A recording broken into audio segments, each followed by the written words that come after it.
She's a small wonder, a child unlike other girls. She's a miracle, and I grant you, she'll enchant you at first sight.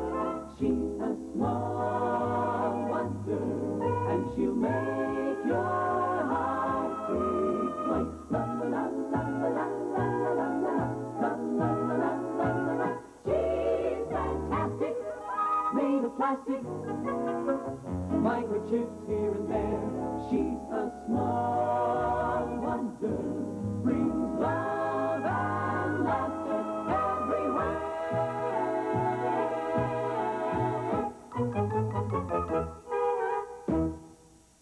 It's their turf.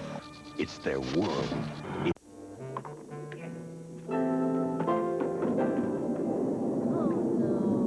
Don't worry, it's just a little power failure. I'll have it fixed in a jiffy. What are you going to do, honey? I got all the wiring in the house hooked up to my computer. All I got to do is plug it into a power source. But the power's out, Dad. You're forgetting one little thing. We've got our own walking, talking little generator. Come here, Vicky. Raise your arm. Turn around. And let there be light. And on the 7th day, I rested. Well, just a little nap. Ted, look. Dad, you better do something. Smoking could be hazardous to her health. I must have overloaded her circuits.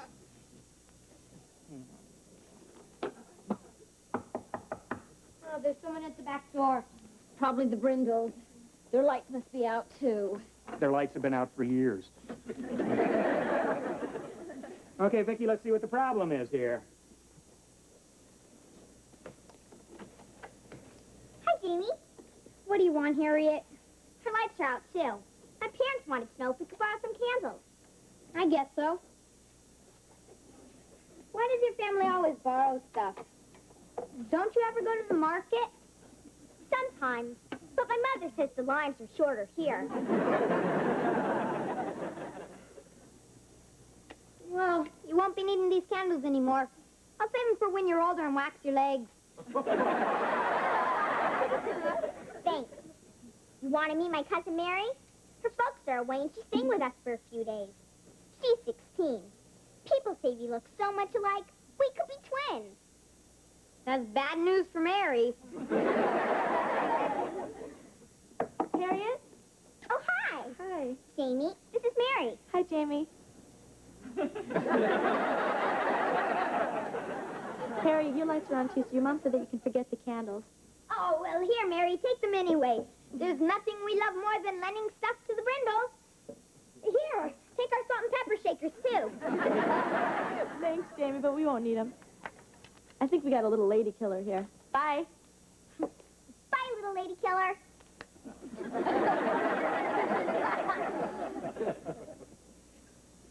There. That should fix the problem. You had us worried, Vicky. Well, we can finish our game now, okay? Okay. Now game our finish, can we? What'd you say, Vicky? Okay. Now game our finish, can we? Ted, she's talking backwards. Yeah. That overload must have damaged her more than I thought. Let's see. Well, of course. The radiothermonic generator is malfunctioning, and the RPG fluctuations are oscillating out of sync. That makes sense. Can she be fixed? No, I'm going to have to pick up some parts from the plant tomorrow. Well, unfortunately, I think that's her only problem. Vicky, go to your cabinet and stay there. There, staying cabinet, you're to go. Oh, boy. Boy-o.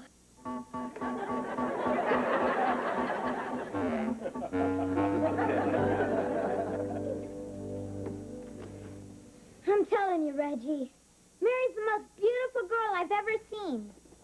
I can't get her out of my mind. She's like a human Twinkie. So what you gonna do about it? I don't know.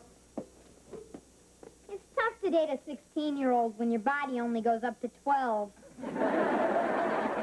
Why don't you try smoking a pipe? You not only look older, you could say smoking stunted your growth. It's gonna take a lot more more than a pipe. I've got to act older, too. Be more sophisticated, like the guys in the old TV movies.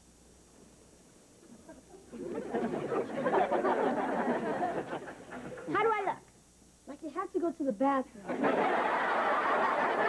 Jamie, you're dreaming. Your elevator's stuck between floors. Look, I'll see you later. Oh, and give me a call when you get back from Fantasy Island. Big help you are. Oh, hi, James. Listen, I gotta go to the plant to pick up some parts to fix Vicky. You wanna go? No, thanks, Dad. But I really could use some advice. Advice? Sure, James, you got it. Have a seat, huh? Dad, do you know anything about women? Not anymore, Jamie. I got married. Come on, I'm serious. This girl is someone real special, but I'm not special to her. How do I get her to know me better and to like me? Ah. Well, Jamie, I'd say the best way for a man to win a girl's heart is to be very clever. How do you do that? Well, there was this little trick I pulled in college once. You see, I was crazy about this girl. I could not get her out of my head. You mean Mom? No, her roommate. Barbara Edinson. Va-va-boom, Jamie. I mean, when this girl smiled, you could hear violins. Now, this is where the clever part comes in. You see, your mom was crazy about me, but I wanted to date Barbara. So I'd ask your mom out, right? But I'd ask her to bring Barbara along, too, you know, using some excuse, right? So Mom was your second choice? No. As it turned out, the more I was with your mother, the more I realized that she was the one that I really loved. But I still think that what I did was pretty gosh darn clever. Know what I mean, Jane? Thanks, Dad. That was a big help. Yeah, anytime, Jane. Hi, guys. Can Vicky come out and play? No, Harriet. She's not herself today. How about you, Jamie? You want to play? I've got nothing to do until Mary comes home. Did you say Mary? Uh-huh. Harriet, have I ever told you that when you smile, I hear violins? Violins? Oh, Jamie, how would you like to come to the movies tonight? Oh, be still my heart. I take that to yes. I'll pick Mary up at 6. What's Mary got to do with it? She's your house guest, right? We can't leave the poor girl sitting home all alone. That'd be rude. Oh, Jamie, you're so thoughtful.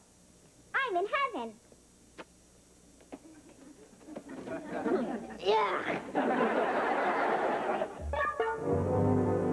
Okay, that should stop you from talking backwards. Now go find Mom and help her out, okay?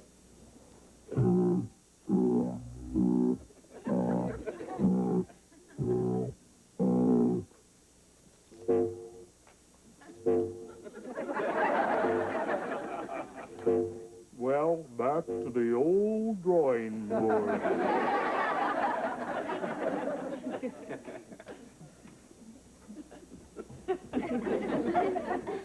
What's the betting for? Barbara Edinson. Barbara Edinson? Oh, you remember my old college roommate? The one that used to go with us on all of our dates. Yeah, that Barbara Edinson, yeah. Yes, the one that you were telling Jamie all about. The one I was second choice to. Honey, I can explain that. You see, well, anyway, I mean, you were the one I fell in love with and married. Doesn't that mean anything to you? Yes, it means you can stick your cold feet on your own back tonight.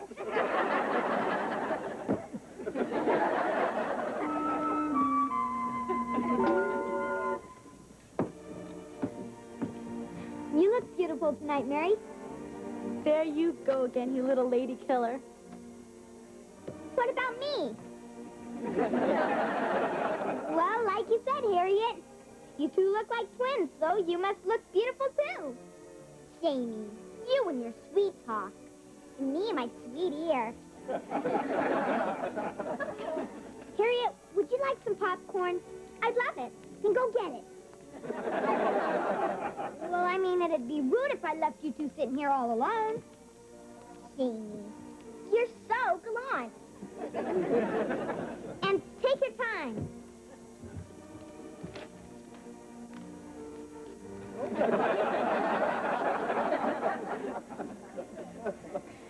So, Mary.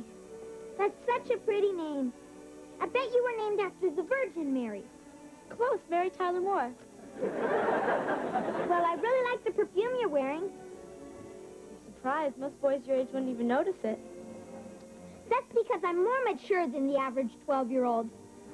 I even shaved tonight for you. Really? Isn't it bad to shave Peach Fuzz? Peach Fuzz? You kidding? I get my 6 o'clock shadow at 2 o'clock.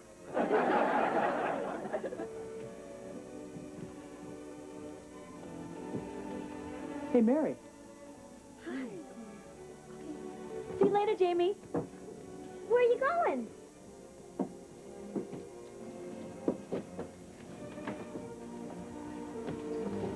I'm back, my love. Miss me? Where's Mary? Oh, great! Now I got you all myself, sweet pea. Terrific. Next Home Improvement as the tool man become the cruel man.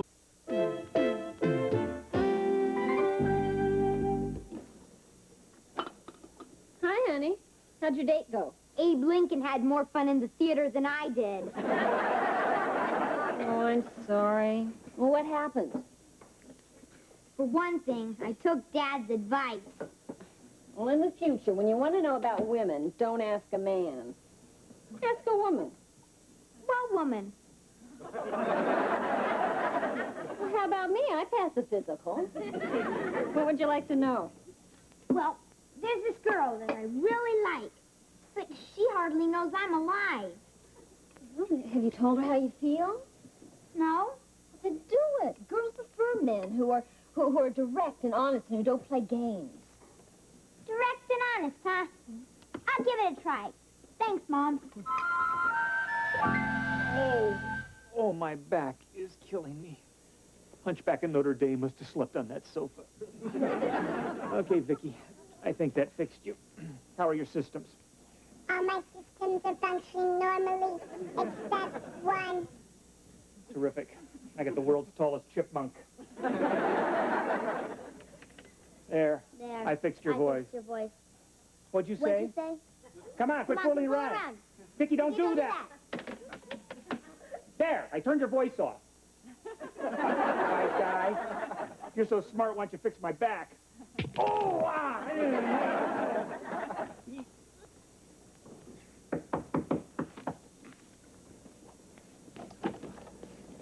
Hi, Heartthrob. What do you want, Harriet? I wrote you a poem that expresses my feelings for you. Great. Mail it to me. I've got it right here. When I wake up in the morning, when I go to bed at night, the pimple on your chin is never out of sight.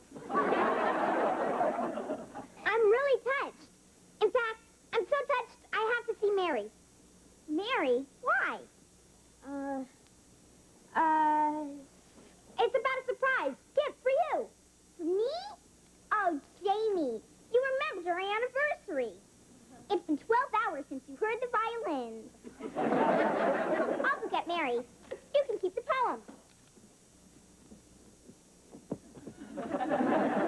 Sleep well, dear? Terrific, just like a baby. You mean you slept in your stomach and burped all night? Okay, I didn't sleep a wink, but I bet you didn't either. Are you kidding? There's a lot to be said for controlling your own electric blanket. I also like your side of the bed. It's a shorter walk to the bathroom. Okay, you got me over a barrel. You can also say you're sorry for pulling a dirty trick like using me to get at my roommate. Okay, I'm sorry. Well, come on, honey, I mean, am I off the hook? Please? Please? Please? Okay, you're off the hook. Shake. shake. You think I'm going to spend the night on the sofa and settle for a shake? Where's Mary? What am I going to say to her? Your mother said to get washed up for lunch. Hey, Dad finally fixed you. He finally fixed me. I'll be in later. I'm busy.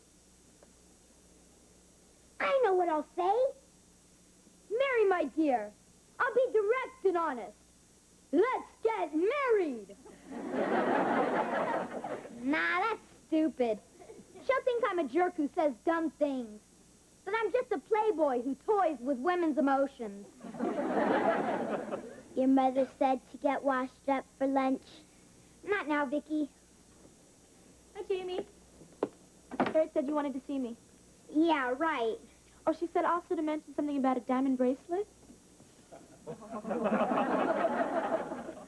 Oh, this is my sister, Vicky. Vicky, say hello to Mary. Hello to Mary. Well, hello to you too, Vicky. What do you want to see me about, Jamie? Mary, I'll be direct and honest. Nah, that's stupid. Cut out, Vicky. You want to be direct and honest with me about what? About the fact that I'm madly in love with you. What? Why would you say such a thing? He's a jerk who says dumb things. Vicky.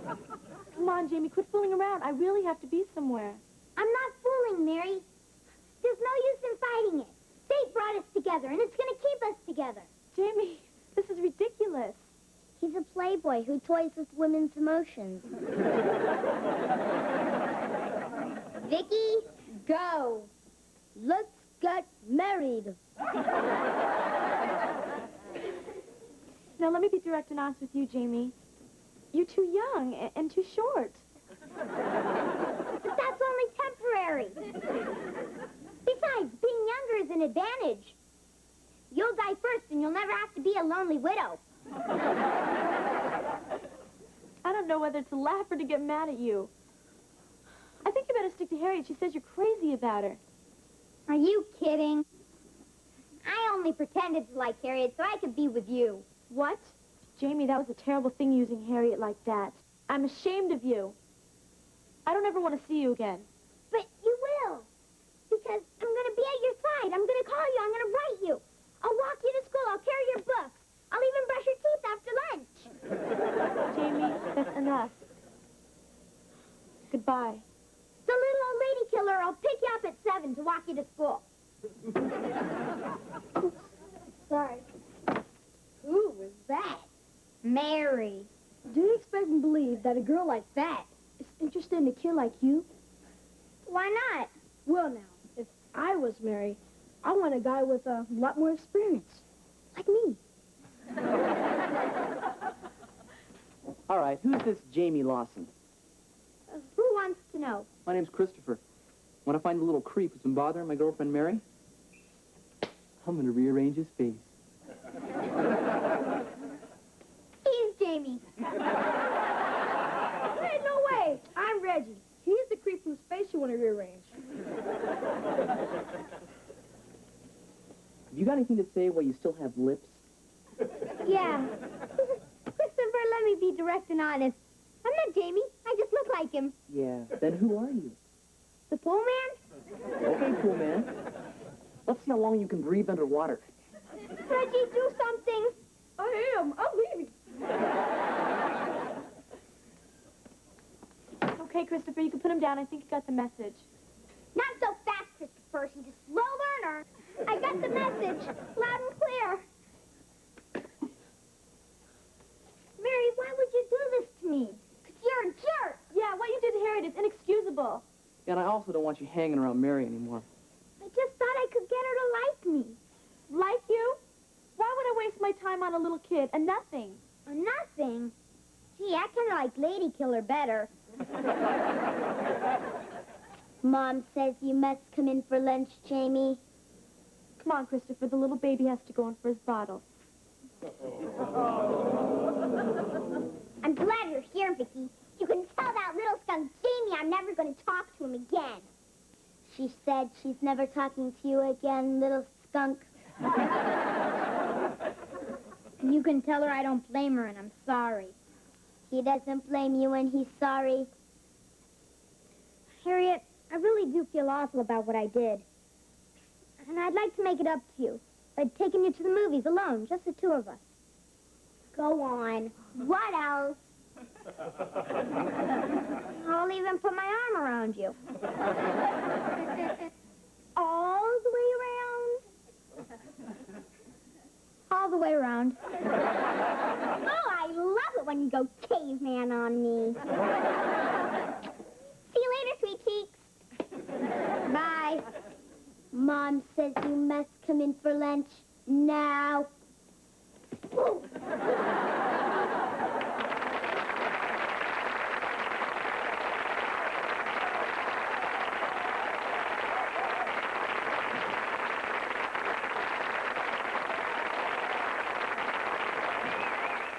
It's their turf.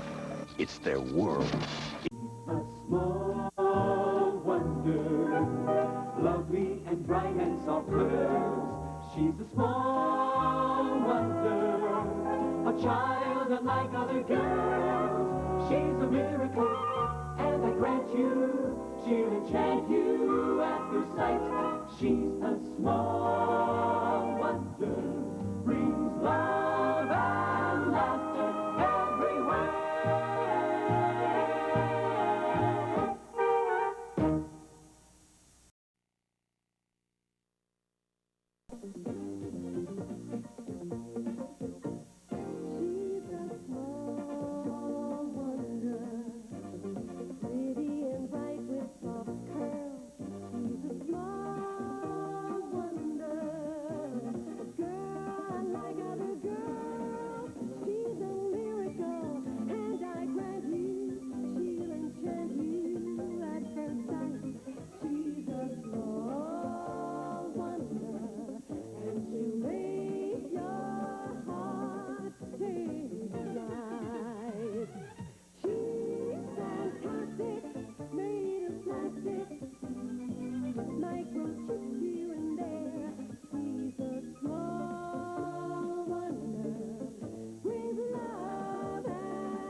While you're eating out,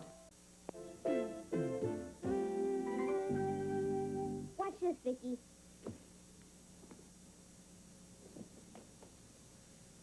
Pretty good, huh? Pretty good. Watch this.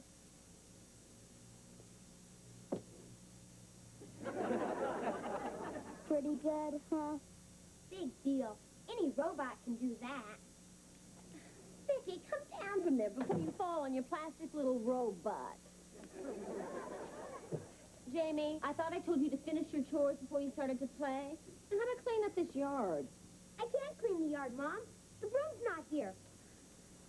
Hi. Is this your broom? Someone just threw it over the fence. I was showing Vicky how to throw a javelin. Well, if anybody knows how to throw it, it's you. Now get to work. Can I help? No, but when I'm done, I'll give you the broom to fly home on. My. You're certainly a grumpy bear, which I find very attractive in a man. The grumpy bear hates doing chores. Who doesn't? Our parents do all the bossing around and us kids do all the dirty work. We're nothing but cheap labor. When I complained, my mom sent me to my room without dinner. That's terrible. Not really. Such an awful cook. Sending me to my room without dinner was my idea. Anyway, it'll be different when you and I are married, Jamie. We'll be the best mom and dad on earth. Harriet, if you and I ever get married, it'll be because we're the last mom and dad on earth. I can wait. Bye.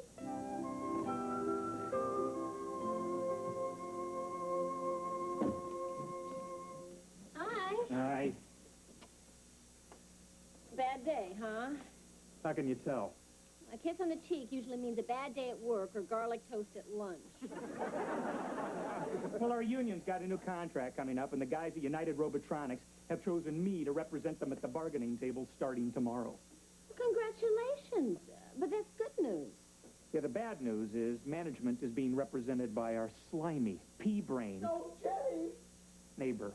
Brandon Brindle. What do you want, Brandon? You had garlic toast for lunch. Teddy boy, I just want you to know up front, there's no hard feelings. Just because I'm going to crush you tomorrow at the bargaining table doesn't mean we can't be friends. Well, of course not, Brandon. There are much better reasons why we can't be friends. Oh, good, Teddy. Keep that sense of humor. You're going to need it. Oh, it would be so embarrassing to see you sitting there sniveling, begging. I've seen that pathetic side of you, but the others haven't. Bye. I just can't believe that management picked that ninny to represent them. Oh, honey, I'm sure you'll handle him just fine. And you know what? You give me a great idea. I've been looking for an exercise to use in my class for American government. And what is more American than a labor union? Well, that solves your problem. But what about my problem with Brandon? I mean, how am I supposed to negotiate a raise with a man who is so cheap his guest bathroom has a pay toilet?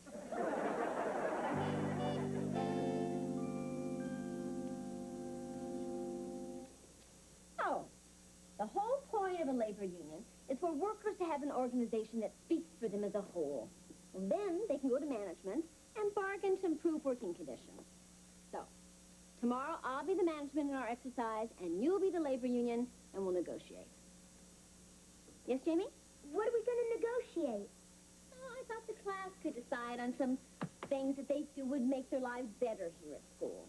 And I mean serious things, all right? Oh, and you also need to pick someone to represent all of you at the bargaining table. All right. I'll see you all tomorrow. Hold it. Attention, please. Fellow union members, if you really want to stick it to the management, I nominate a man to negotiate for you who's intelligent, fearless, and a great-looking jock.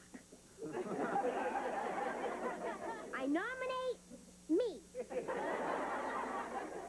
If anybody knows how to throw it, it's Jamie.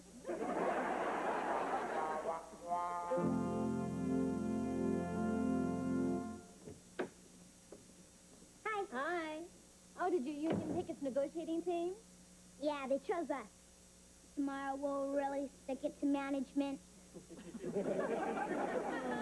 That's so. Well, how about you two negotiating yourself into the kitchen, setting the table for dinner, huh? Hey, make a note of that, Vicky. Management trying to bribe labor with kisses. Got it. No kisses for management. Hi. Hi. Are you management? No, I'm labor. Then it's okay to kiss me. How did the negotiations go with Brandon? Terrible, frustrating, the worst. My, you're certainly a grumpy bear. Which I find very attractive in a man. Well, it went pretty much as I expected. I presented our demands, and Brandon sat there breaking pencils with his teeth. So I tried to slip in a metal letter opener. Dad, do you mind telling me some of your bargaining points? I'm doing a little research for my class. Oh, well, we're asking for a 10% pay hike, a 3% increase in profit sharing, and a better health and dental plan. What did Brandon say to all that? Well, in his own mature way, he said... What does mean? It means kiss off. I'll make a note of it. I'll get it. Oh, no, you don't. You've got your after-school chores to do. Get into the kitchen. Looks like management sticking it to us. Hi there. Hi, Jody. Well, you put on a pretty good show today, Teddy. I almost caught myself listening once. Brandon, I know you were listening because I heard my words echoing in that Grand Canyon between your ears. Funny. Listen, Teddy, play ball with me in these negotiations, and one of these days you'll be management like I am. Brandon, are you hinting at a bribe? No, I'm coming right out and saying it. Listen, just accept what I have to offer. We'll get everything over quickly. You'll be a hero. No? Well, I think it'd go just as quickly if you accepted everything I had to offer, then you'd be a hero. Not a bright one, but a hero. Gee, I never thought of it like that. Well, when you put it that way, just let me say this. Speaking for management,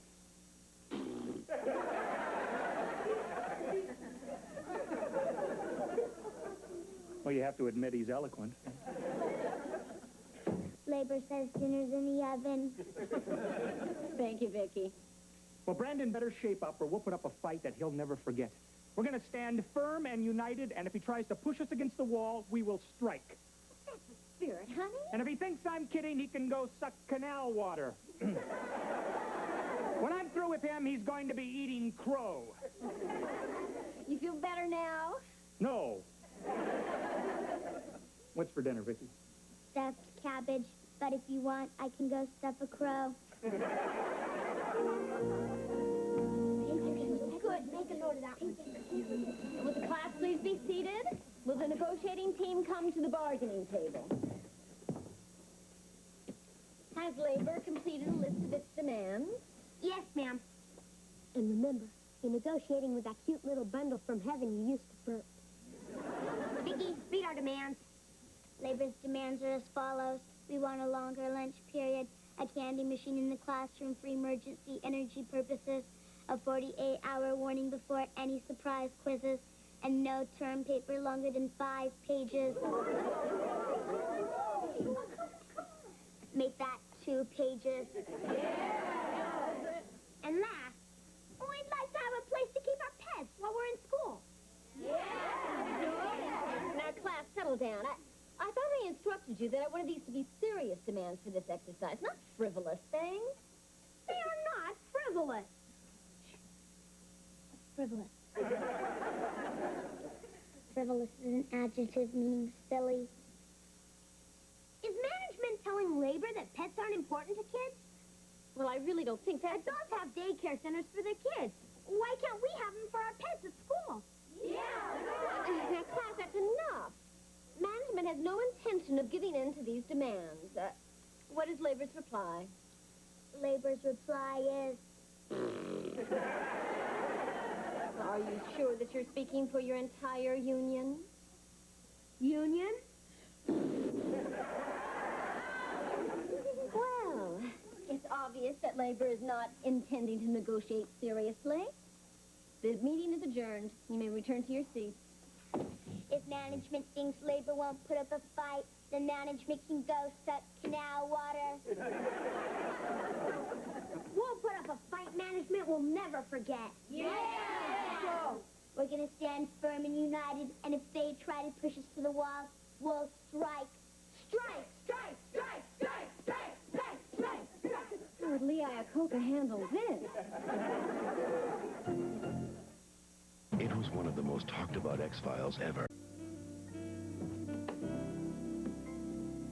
Hi, I'm home. Oh, hi, honey. You're home awfully early. I could have stayed home all day for all the good I did at the negotiating table. Is Brandon Brindle still being stubborn? Completely. He is so infuriating. When I asked for a 10% wage increase and a decent dental plan, he countered with a 10% cut and a reminder to floss between meals. Well, what are you going to do about it? I'll show you. You're on strike? Didn't have any choice. It was either walk out and strangle the company or stay in the room and strangle Brandon. Sure you made the right choice? Well, at least you're not the only one. There's a strike at my school today, too. The teachers went out on strike? Not the teachers, my students. The whole class walked out. You're kidding. Well, you wanted to teach them about labor unions. Hi, Dad. What's the sign for? Oh, my company's on strike. I've got to go picket the plant tomorrow. We're on strike, too, Dad. Management can go stuff crow.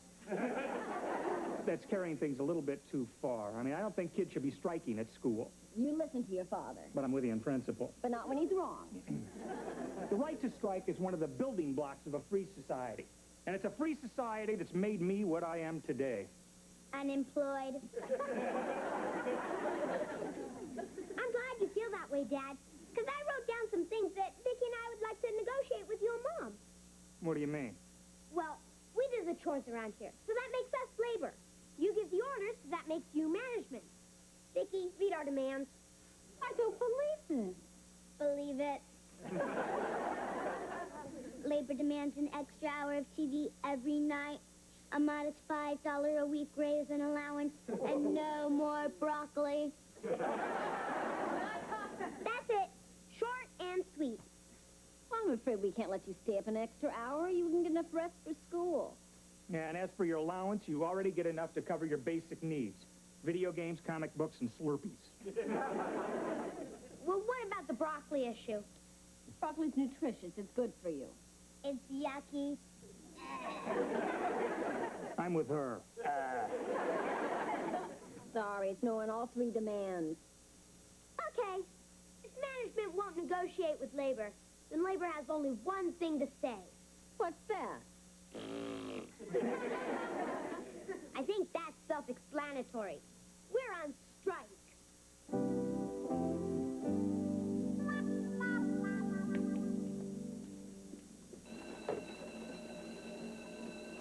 All right, you've made your point. Come into the classroom. It's over. They say it ain't over till the fat lady sings. I mean it, kids. Come into the classroom. Is management ready to negotiate, Mrs. Lawson? I told you I'm not going to discuss your silly demands. But it's not fair. You said you wanted us to learn about unions and bargaining and all that stuff, didn't you? Well, yeah. And how do you expect us to learn if you won't let us do what you're trying to teach us? No talk, we walk. Strike, strike, strike, strike, strike, strike, strike, pull it, pull it.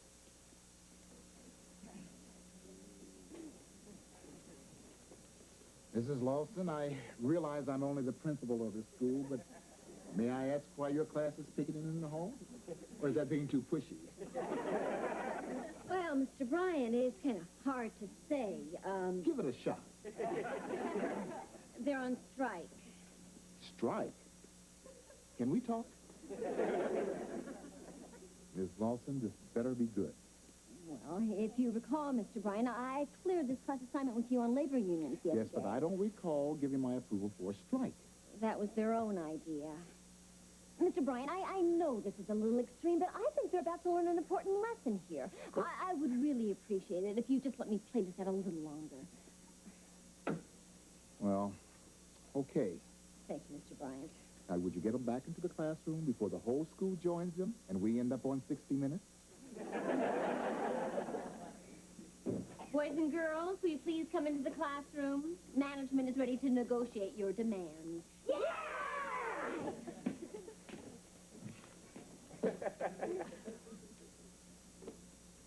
Come on in, Vicky, it's over. I ain't stopped until the fat lady sings.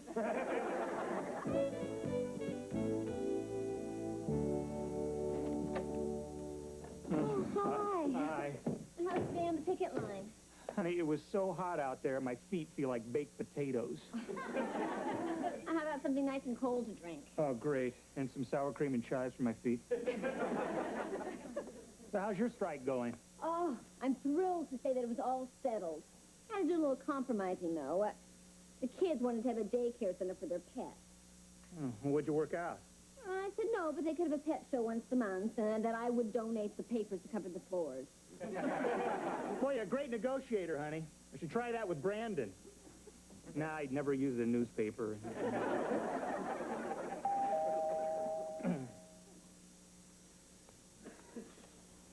Hi there. Oh, you look terrible. Rough day on the picket line? Brandon, if you're not talking to me at work, I'm not talking to you at home. Now, Teddy, Teddy, Teddy. Don't Teddy me. I'm not talking to you. Now, don't be a pig-headed fool. This strike is all your fault. Yeah, well, how about hitting the road, jerk? What are you calling a jerk, you toad? Okay, you're not a jerk. You're a jackass. Why, you worm? That's an insult. Yeah, to the jackass. And who you calling a worm? Hey, I'm your boss. I can call you anything I want. You are nothing. Oh, great job. Boss over nothing. Oh, come on. Will someone tell me what's going on here? The jackass told the toad to strike with the toad's fault, so the pig-headed fool told the jerk to hit the road. Vicky, why don't you go outside and play with Jamie while I talk to the animals? Brandon, why did you come over here? Because I'm a sensitive, caring man. I felt terrible sitting up there in my office, all air-conditioned and cool, raking in the big bucks. Teddy's out on the hot bricks, starving to death. Oh, I never knew you cared that much about Ted. I don't, but who wants to live next to starving people? It drives down the property values. Let me remind you of something before you go, Big Heart. Whatever happens to me happens to you, too. Yeah. If I starve, you starve, too. Fine. Fine. Fine. Fine. What do you mean I starve too? Just what I said. If labor's out of work, then management has no one to manage. You'll starve to death with the rest of us peasants. Nice bluff, Teddy. Let's negotiate. Strike! Strike! Strike! Strike! Strike! Strike! Strike! Strike! What's that noise? Sounds like it's coming from the backyard. Strike! Strike! Strike! Strike! Strike! Strike! Strike! Strike! Strike! Strike! Hey, cool it. What are you kids doing picketing out here? Well, we didn't want to picket in the front and embarrass you with the neighbors. Harriet, what are you picketing for? Because I want to negotiate my chores and allowance like they're doing. Oh, forget it. I'm your father. I'm telling you right now, knock it off. Okay, and I'm your daughter. And I'm telling Mother where you pinched the cleaning lady. Daddy's little crumb cake. I tell you what, why don't we negotiate this over a big bowl of ice cream? I'll see you later, Teddy. We can finish our negotiations tomorrow. They're only about money. And ours are about life and death, too. Now what about our negotiations, Dad? Okay, let's go inside and work things out. All right.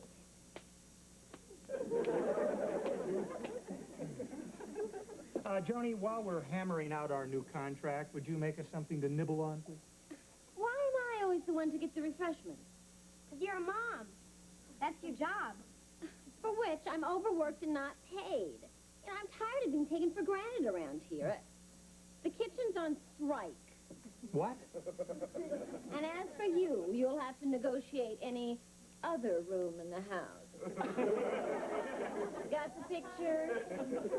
Joni, come on, let's be reasonable here. Wonder what Dad's gonna do now that Mom's mad at him. He can pinch the cleaning lady.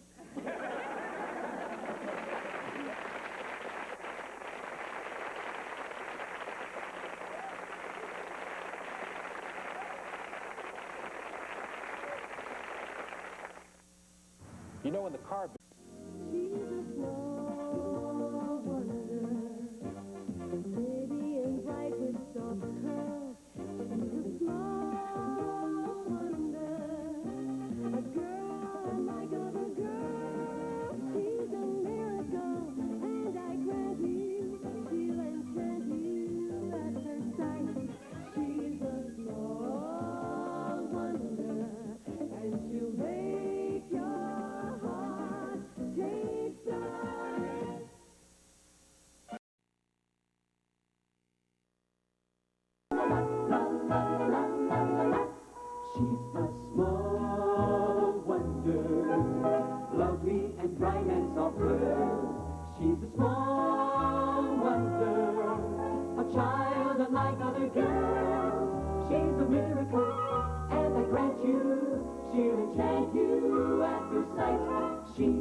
Microchips here and there. She's a small wonder. Brings love and laughter everywhere.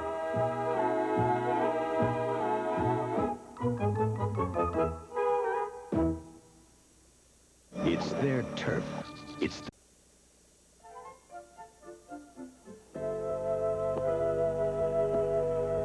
We got ourselves a ball game today, folks. Squires to the windup, the pitch, swing and a miss. Miller strikes out to retire the side. 3 up, 3 down. Wow, did you see that, Vicky? I saw that. What a fastball. I can throw a fastball like that.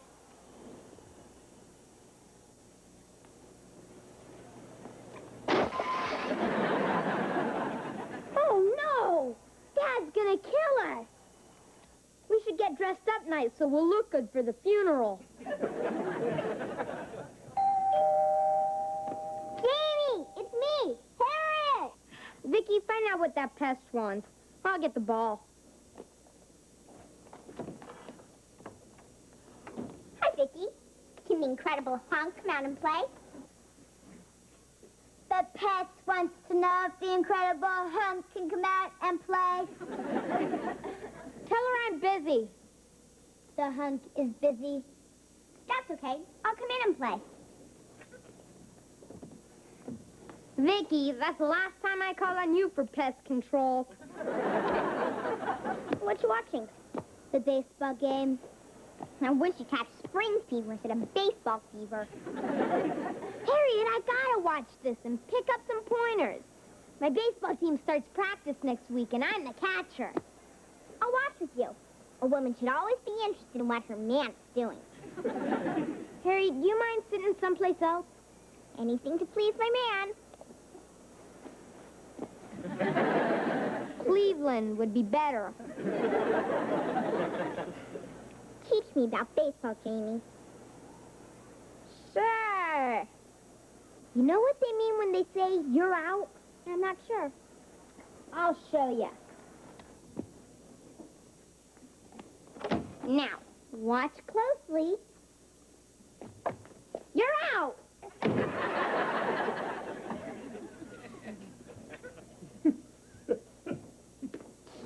You know what you look like? You look like a pack of bubble gum. Chew on it, Ted. So, Jamie, you ready to go to the ballpark for a little practice? Huh? I've been ready all winter. Reggie's gonna meet us there. Ted, look at the door. All right, what happened to the door? And don't try to tell me termites. Well, a termite named Vicky. But I guess it's my fault as much as hers. We should get dressed up nice so we look good for the funeral. Look on the bright side, Ted. Now we've got a pass-through window for cookies.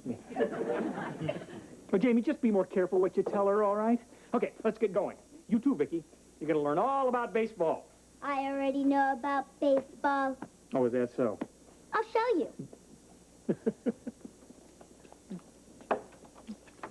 Now watch closely.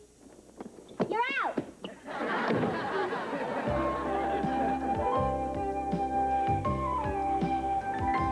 Hey, Reggie. Hi, guys. Hi. Hi. Hey, Reg. You know, if you guys play really hard this year, maybe you can finally beat the Mugwumps and go all the way to the championship. Championship? I settled for next to last place for once. We really stuck up the ballpark. Yeah, so many teams walked all over us. Our mascot was a doormat. And our sponsor gave up on us. We don't even have uniforms this year. Well, maybe you could talk to the president of your company, Ted. United Robotronics sponsors lots of youth projects. That's a good idea, honey. Okay, let's start with a little batting practice. Reggie, you hit. Jamie, you catch. And I will pitch. Wait till you see my world-famous Fernando ball. Fernando Valenzuela? No, Fernando Lamas. It looks marvelous, darling. You really do. You really look marvelous. That really stunk up the ballpark. Ted, you haven't played in a long time. Don't overdo it. Relax, Joni. I'm in great shape. Once a jack, always a jack, huh? Can I play? Yeah, sure, honey. Here, why don't you take this and go to the outfield and shag some flies? Oh, that sounds like fun. Do I put this on my hands? Oh, Vicky, go over there and stand out of the way. Come on, Mr. Lawson. Give me your best shot. Think you can handle it? Hey, my dad didn't name me Reggie for nothing. When I come to the plate, the crowd goes, Reggie, Reggie, Reggie. Blaze it on in here. Okay, here comes my Fernando fastball.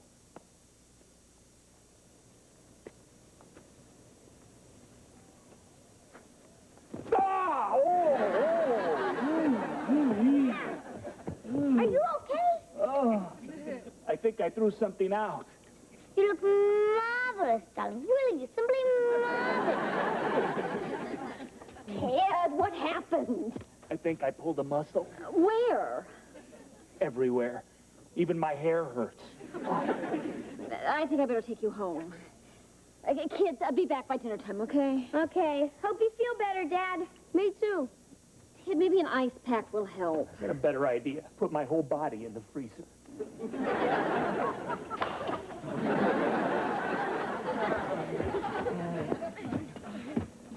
What do we do now, Jamie? There's no one here to pitch. Hey, maybe Vicky can pitch to us. A girl pitch? Are you kidding? Oh, what have we got to lose? Besides, I've sort of been working with her. This is a waste of time. Vicky, remember that picture you saw on television this morning? I remember. Well, I want you to throw the ball just like he did. As hard as you can. Got it? Got it. Okay, batter up, Reggie. Come on, Vicky. See if you can at least get the ball to me.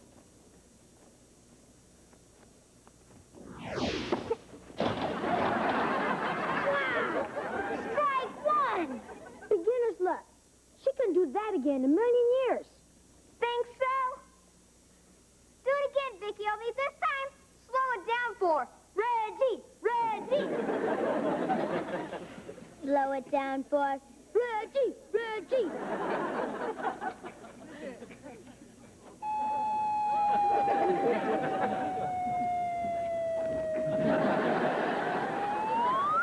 Strike two. So she got lucky again, and my foot slipped. There's no way she can strike me out. Oh, no. Vicky, show him a curveball. Show him a curve.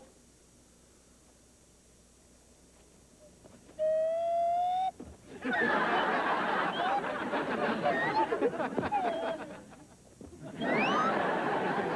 3, 4, 5, and 6.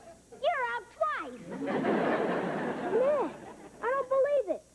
Vicky, you're the best pitcher I ever saw. Vicky!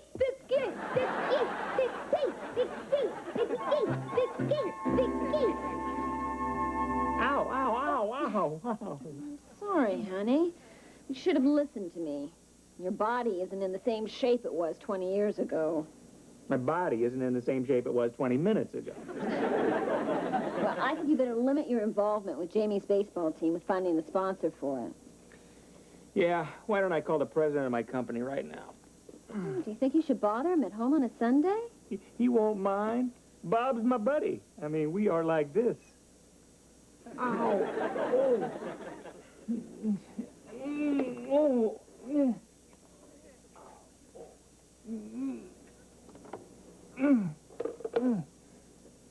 Ow. Oh.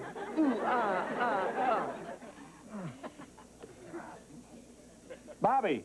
Hi, Ted here. Ted Lawson. Yeah, listen, how would United Robotronics like to sponsor a kids' baseball team? Lawson. One of your engineers? LAWSON? Well, it was just a thought, you know. No, I don't need to repeat it. Well, if you insist, sir. I will never, ever call you again at home on a Sunday as long as you live. Like this, huh? I meant, this is me. Man, Vicky really knows how to throw a baseball. Too bad we don't have someone on our team who could pitch like her. Yeah, we could finally beat the Mugwumps. The Mugwumps? We could beat the Dodgers. Hey, why can't Vicky pitch for us? Because Coach Simpson won't allow girls on the team. You know she's a girl. And I know she's a girl. But Coach Simpson doesn't know she's a girl. That's a dumb idea. But without Vicky, we're dead and buried again. How are we going to convince the coach she's a boy? Piece of cake. It's goodbye, Vicky. Hello, Victor. Tonight, a young man's accused of attacking his... Still trying to find a sponsor for Jamie's team? Yeah, this is harder than I thought.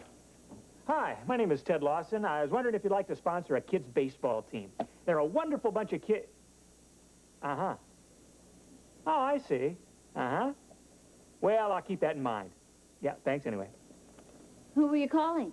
Oh, it's Wally's Delicatessen.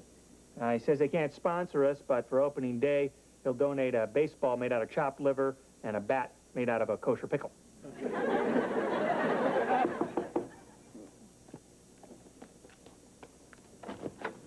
Hi, Mrs. Lawson. Hi, Jamie's in his room. Thanks. Hey, Reggie. Hi, Mr. Lawson. Keep trying to find a sponsor, Ted. Hey, Reggie. Okay, I'm here. Why'd you call me to race right over? You'll see. Say hello to the baseball team's new strikeout king. Come on out, Victor! Hey, it's not bad. It's not bad. She's a closet boy. There is no way the coach is going to look at her and suspect she's a girl. Yeah, but looks aren't everything. She'll give herself away the first time she walks up to the pitcher's mound. And you know how girls walk.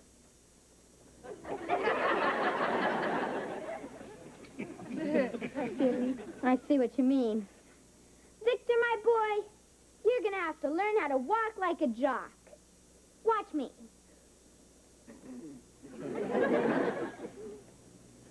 You call that a walk? Watch the master. You gotta walk cool. Ow. See what I mean? I see what you mean. You also have to talk like a jock. Listen closely. Yo, after practice, let's cruise the arcade with some action, stud. Why did you slap him on the behind? The jocks do that all the time on TV. Yeah, of course, when a jock talks to a girl, it's different. You don't slap a girl on the behind. Only if you want a fat lip. A jock has to talk smooth to the ladies, like this. Hey, sweet cheeks, what's shaking with the little mama's bacon? Hi, Jamie. Hi, Reggie. We're busy, Harriet. Who's the new jock? You mean you don't know? He's cute. Well, this is our cousin, Victor. Hi, Victor. Hey, sweet cheeks. What's shaking with the little mama of bacon? Hey, you're my kind of guy. Jamie, if you don't treat me nice, I may have to dump you for Victor. Remember, to the victor go the spoils. Well, there's nobody more spoiled than you, Harriet. What? Goodbye, Harriet. See you later, Victor. All right. Now, if we can fool Harriet, we can fool anyone. We just got to be careful that my folks don't find out. We're in this together, right? Right. Anytime you need me, I am here. Kids. I am gone. Why is Vicky dressed like that? I'm not Vicky. I'm Victor, the new strikeout king. Victor. And sweet cheeks, what's shaking with the little mama of bacon? Boy, are you gonna howl when you hear this? You may howl after I hear. Well, you see, I dressed Vicky up to look like a boy because Coach Simpson doesn't allow girls on the team. Keep going. Well, pitching tryouts are Saturday, and with Vicky on the team, we're sure to win the championship. Forget it. Vicky, go change your clothes. It's goodbye, Victor. Hello, Vicky. Jamie, how could you think of doing such a thing? It wouldn't be fair to have a robot on the team. How would you feel winning the championship, getting the trophy, getting a picture in the paper, all that publicity, knowing that you cheated? I could live with that. Jamie, it's not whether you win or lose that's important. It's how you play the game. But we play it so badly. We can't win without Vicky. Jamie, winning the championship isn't a matter of life and death. You're right, Dad. It's much more important than that.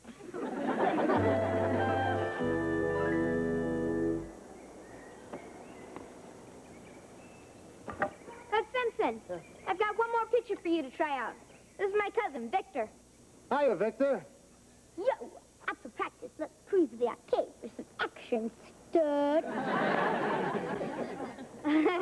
Great sense of humor, huh? You should see his pitching. He's fantastic. Well, he doesn't have to be fantastic to be on this team. All he's got to do is reach home plate in 1 bounce or less. He can do better than that, Coach. Even I can't get a hit off Victor. It doesn't tell me much, Reggie. All right, Victor. Go on out to the mound and show me what you got. Show you what I've got. Throw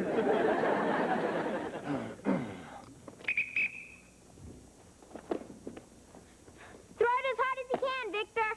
As hard as I can.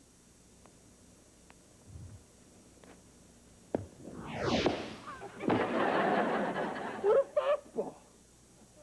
Oh, Fastball's not even his best pitch, Coach. Wait till you see his curve. that I got to see. Victor, throw him your curveball. The curveball.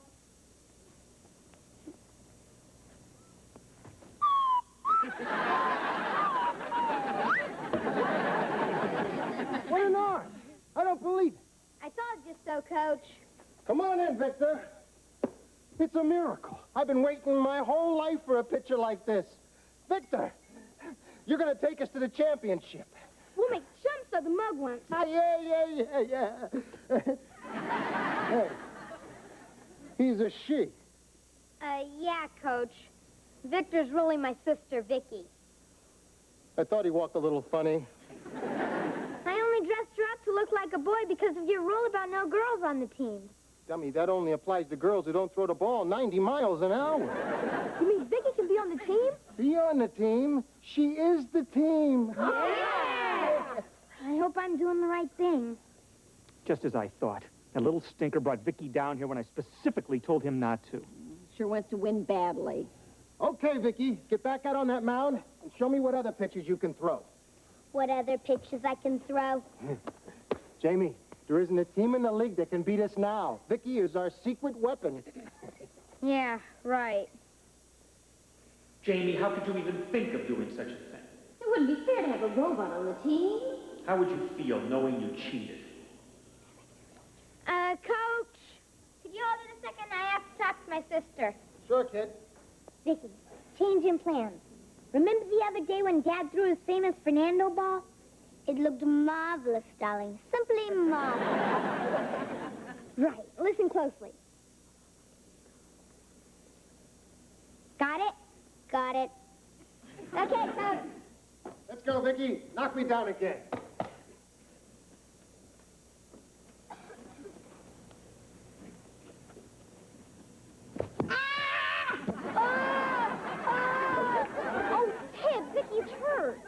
Honey, robots can't get hurt. Don't you see what happened? Jamie programmed Vicky to imitate what happened to me last week. Our son's conscience got to him. What's the matter, honey? Where does it hurt? Everywhere. Even my hair hurts. Gee, tough luck, Coach.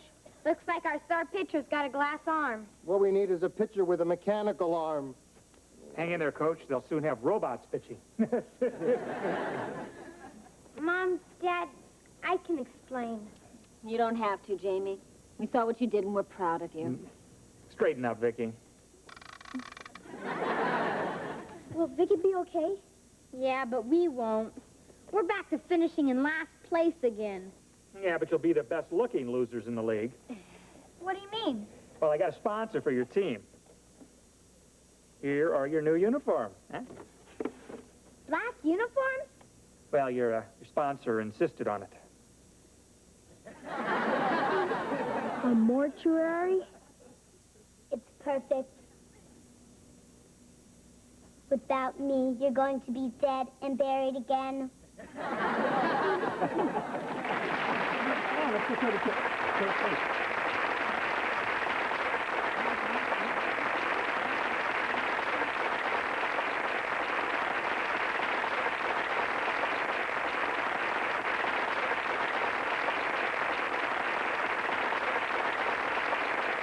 Back by popular demand, a spectacular once-a-year sale Friday. Small wonder, lovely and bright and soft words. She's a small wonder, a child unlike other girls. She's a miracle, and I grant you, she'll enchant you at first sight. She's a small wonder. wonder brings love and laughter every... My call to the Psychic Friends Network.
The basket's all packed. Morning. Mind if I play Bruce? Hey, you going on a picnic, huh? Boy, that sounds like fun. See you later. Have a good time. Hey, hold it right there, Jocko. Oh. Where do you think you're going? Fishing. I mean, you promised to take us on a picnic today, remember? Saturday. Joni, today is the big club championship. I couldn't have planned a picnic. What do you think I am, stupid? You're the one who fishes with a golf club. Joni, this tournament only happens once a year. The guys are counting on me. It's very important. Please. Please. Please. I promise. The next thing the family wants to do together, I'll do it, no matter what it is. I promise, please. I promise, I promise, I promise, I promise, I promise. This is the man I'm supposed to model my life after? Please, please, please.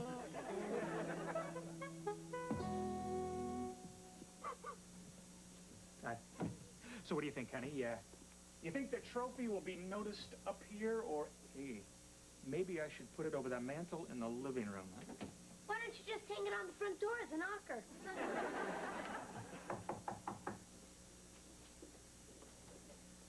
Hi! Please, please, no applause. I knew I'd be discovered sooner or later.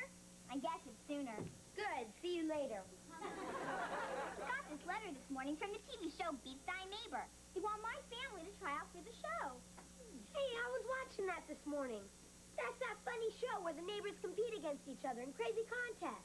Yeah, to see which families can make the biggest fools of themselves. Right. My family's perfect for it. Here's the mail. Just one letter for you, Jocko. You get chosen for the show, Harriet. Oh, it's simple. At the end of each program, they tell you where to send a postcard if you want to be a contestant. So I sent one in, and they chose us. I bet it'll be fun. Fun? You call one family dressing up like ice cream cones and the other family trying to lick them clean fun? Well, I call it degrading. Family loses all dignity and self-respect. In our case, we've got nothing to lose. Bye. Bye.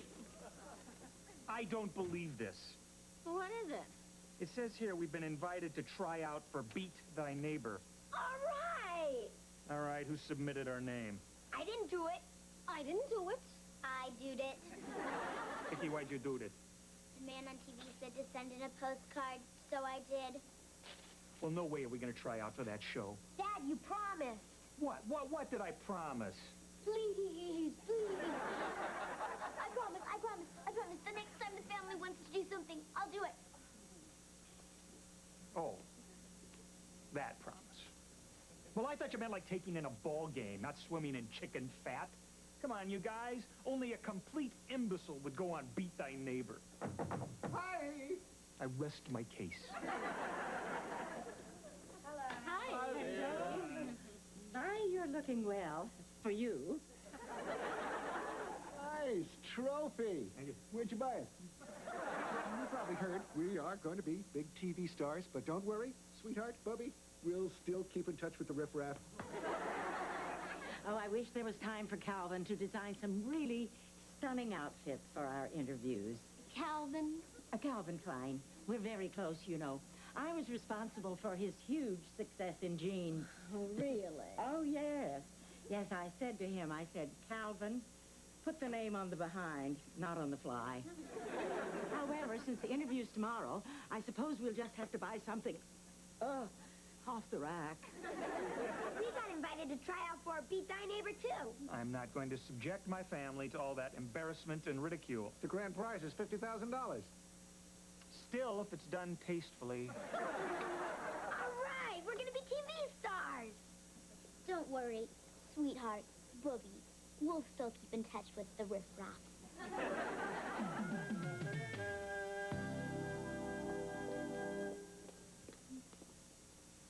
Thank you, Shanna.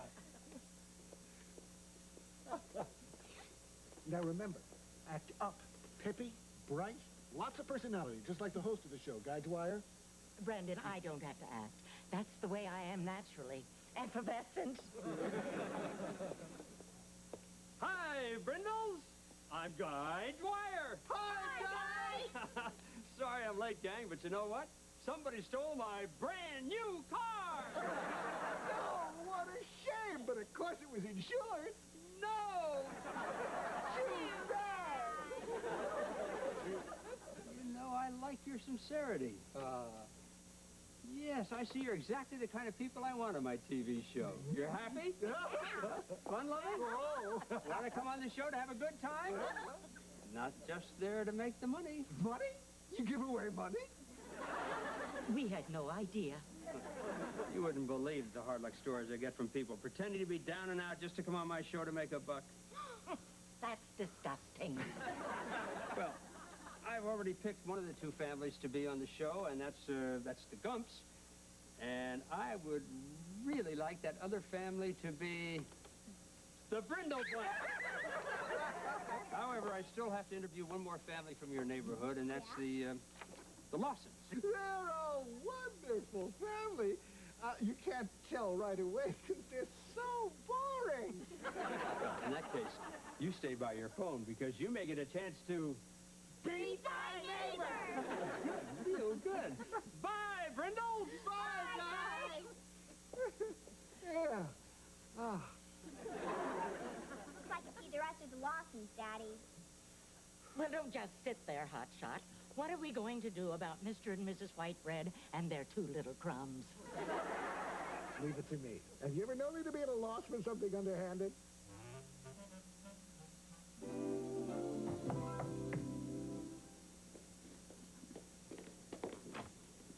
Hi, Harriet. Hi, Vicki. We just got back from our interview for the TV show, and it looks like we're going to be on it. When's the interview? At 2 o'clock this afternoon. Well, confidentially, Vicki, I know a way you can get on the show. For sure. How? See, what they're looking for are poor, unfortunate families who are broken down on their luck. And the sadder the story, the better. Oh, hi, Harriet. Oh, hi, Mr. Lawson. Nice chatting with you, Vicki. Bye. What'd she want? She said they had their interview, and it looks like they're going to be on the TV show. I wonder how those clowns got picked. Well, confidentially, Harriet said they're looking for poor, unfortunate families who are broke and down on their luck. Oh? And the sadder the story, the better. Sadder the better, huh? You know what, Vicki? I got an idea. The most dangerous hitman in New York. Come on in, my brother.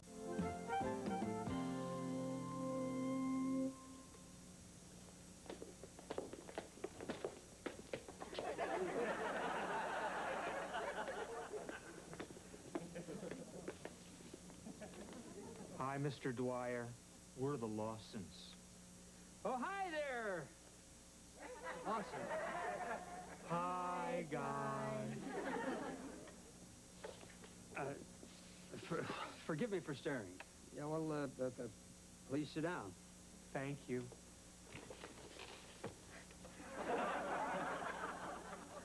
Can I get you something, coffee?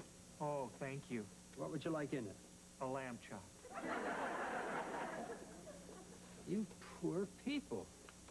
When was the last time you ate? April. Oh, Mr. Dwyer, we'd really like to be on your show. Well, we need the money for the operation. Who needs an operation? You all need an operation? Yes, and the poor children need money for their dental work. I need braces for my teeth. I need teeth. Okay, I've heard enough. You are on the show. I'm dumping the Gump family, and I'm putting you on. You are certainly much more deserving. No, wait. This is wrong. We can't let them dump the Gump. Oh, you're right, honey.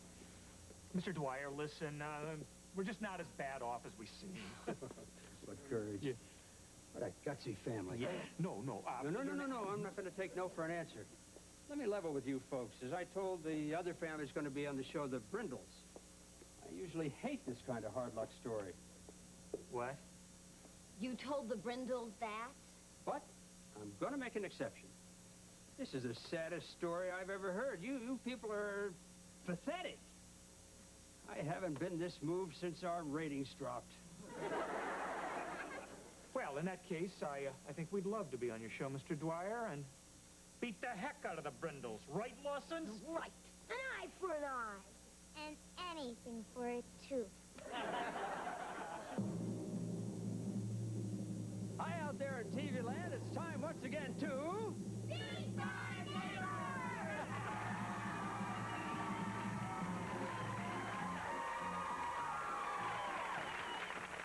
And welcome to the show that brings neighbors together in kooky competition. And competing today are two fun-filled families just ready to wipe each other out. Hi, Brindles. Hi, Guy. Hi, Lawsons. Hi, Guy. Okay, now you all know the rules. We play 3 games, and the The first family that wins 2 games gets the chance to compete for $50,000. That's right, yes. And let's get ready for the big pie plunge. Come on over, families. Now, buried amongst the berries in these delicious fruit pies are poker chips, each worth $20. And all you have to do is eat your way to the chips. I think I've died and gone to heaven. All right. The family to have the most chips after 30 seconds is going to win contest number 1. And because the Lawsons outnumber the Brindles, we're going to ask Vicky to be our official face cleaner for both families. You know what to do, Vicky? I know what to do. Oops. I almost forgot. No hands.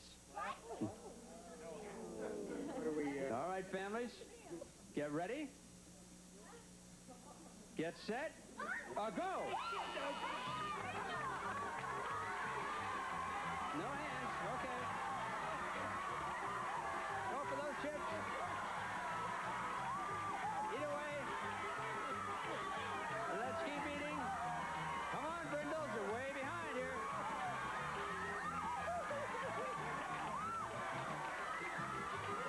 Looking for those chips, Brindles. Let's find those chips. All right, there's the buzzer. Hold it. That's it. No more competition. And now, let's see how well the Brindles did. Brindles have 5. Nice going. All right. Yeah. And Lawson's, how'd you do? We have 5, Guy. 5? 6.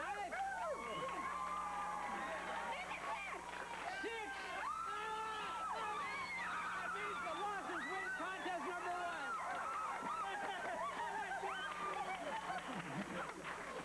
All right, congratulations to both teams. And now, Vicky, let's clean our families up.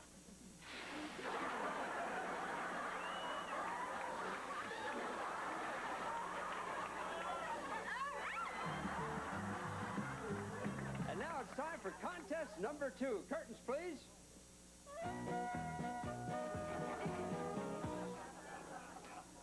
And once again, since the Lawsons have an extra player, we're going to ask Vicky and Jamie to play as one. Come on out, kids.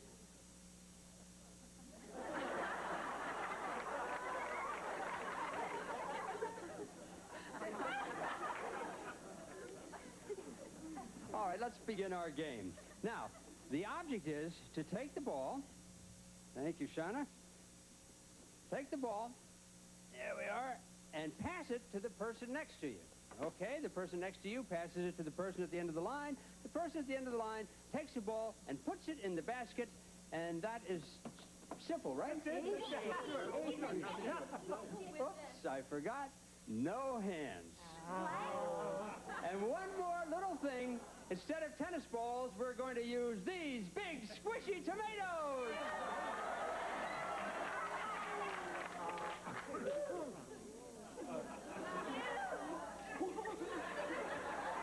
All right. Everybody's set to begin. The family with the most tomatoes in the basket wins this round. Ready, get set, go.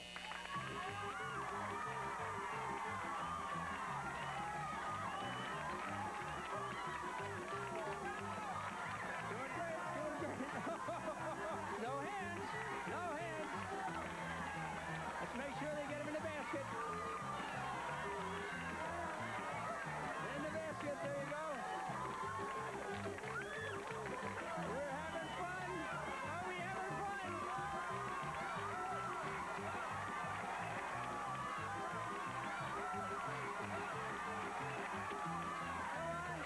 Get them in the basket. More tomatoes. Let's get more tomatoes.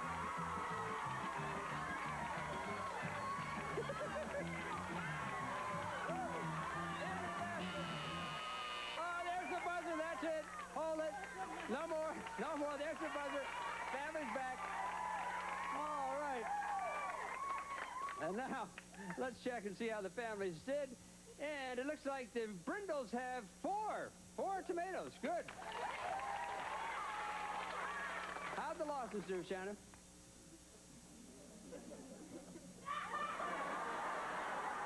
Isn't that wonderful? Beauty and brains, too. Well, that means the Brindles win contest number 2.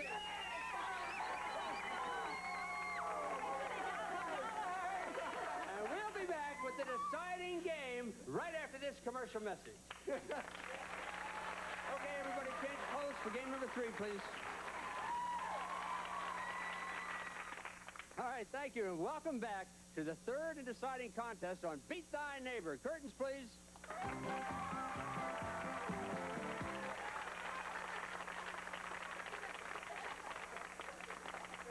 And now it's time to go slopping for silver. Stashed in this slime are silver tokens, just like this one.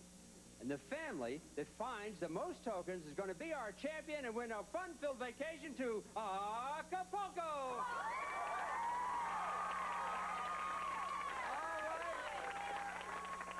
All right, families, into the slime.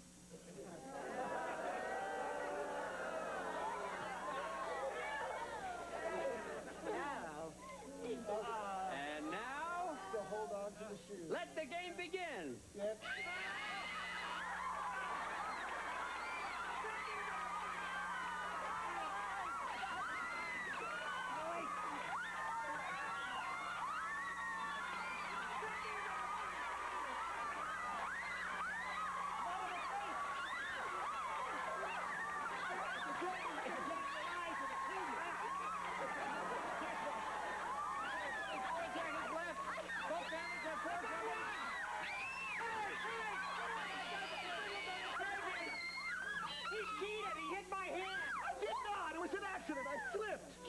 Brindles are the champions. Come on, Brindles!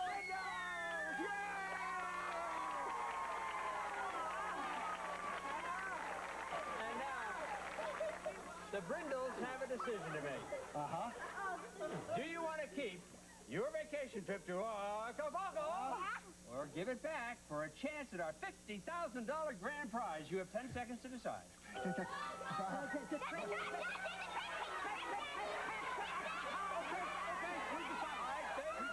They've decided the trip to Acapulco? No, the $50,000.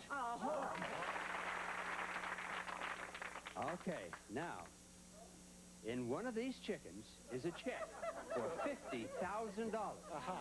All you have to do is decide, is it in chicken number 1, chicken number 2, or chicken number 3? You have 10 seconds. Go ahead. What's your guess? Chicken number 3, Brad. Chicken number 3? No, chicken number 1. Chicken number 1. Okay, good luck. Let's see. Inside chicken number 1 is... Yes! That's right, Brindle.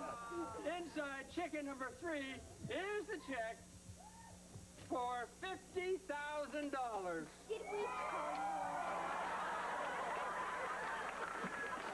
Looks like the yoke's on you.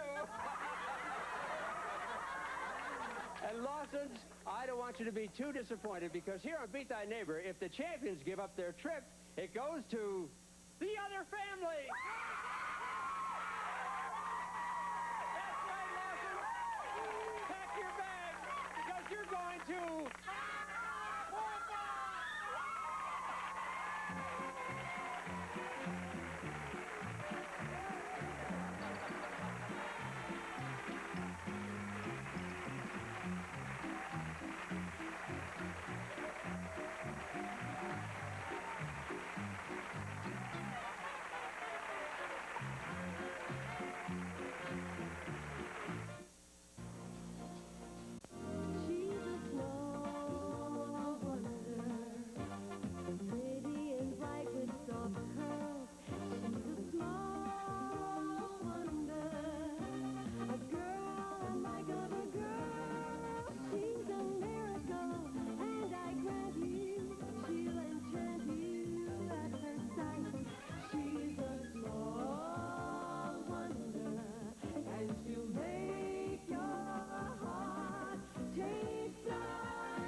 Sprint Sense International gives you great rates to countries. Boy, this is backbreaking work. There's got to be a better way to get rid of these leaves. A better way to get rid of these leaves?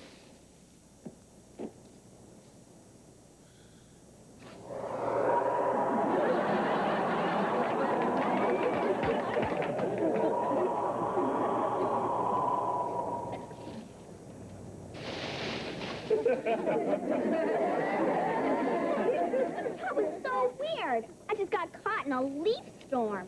Well, weird attracts weird. Who's your feathered friend, Harriet? Oh, well, this is my new parrot, Waldo. Does he talk? Well, he hasn't said anything yet. Waldo want a cracker? Oh, Waldo want some bird seed? Dumb bird! If he's so dumb, why'd you buy him? Because we're color coordinated. How are we going to tell them apart? The quiet one has feathers.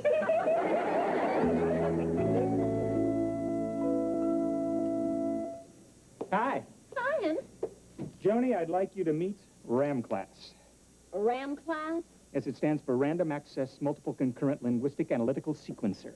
Oh. Hi, RAM class. Hope you like meatloaf.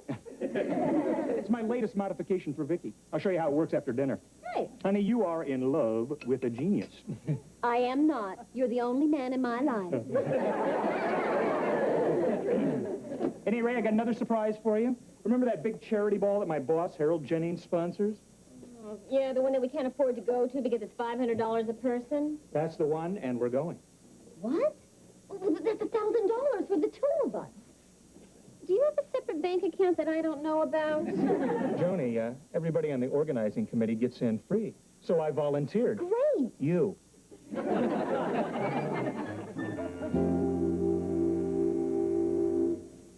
Joan, Jamie. What is it? Ted.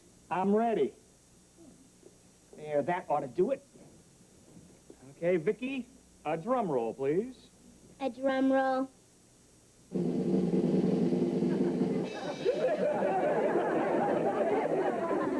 Thank you very much. I have now installed RAM class in Vicky. What's RAM class? Oh, it's a new kind of gadget for robots. A gadget, it's a translator. With RAM class, Vicky can understand any foreign language and instantly translate it into English. That's fantastic, Dad. Joni, you know a little French. Say something to Vicky. Okay, let's see. What does this mean, Vicky?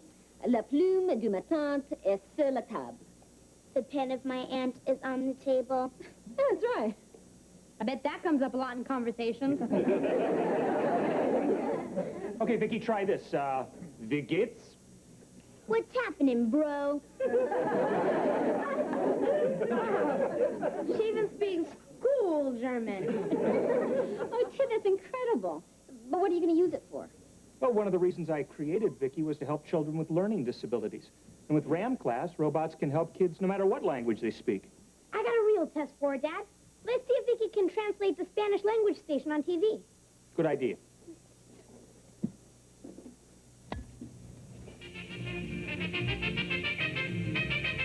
Hola, amigos. Hello, friends. ¿Se han fijado en los precios de la comida mojada para los perros recientemente? Cuesta más que bistec filet y es medio agua. Have you noticed the price of moist dog food lately? It costs more than filet mignon, and it's half water. Give me that steak. I'm starved. Who said that, Vicky? The dog. The dog? I've chewed old slippers that taste better than this dog food. I'm going to get even with you, pal, on your leg. Vicky can't translate what a dog says. Of course not. She's just been... Well, look at that. The dog got even with him.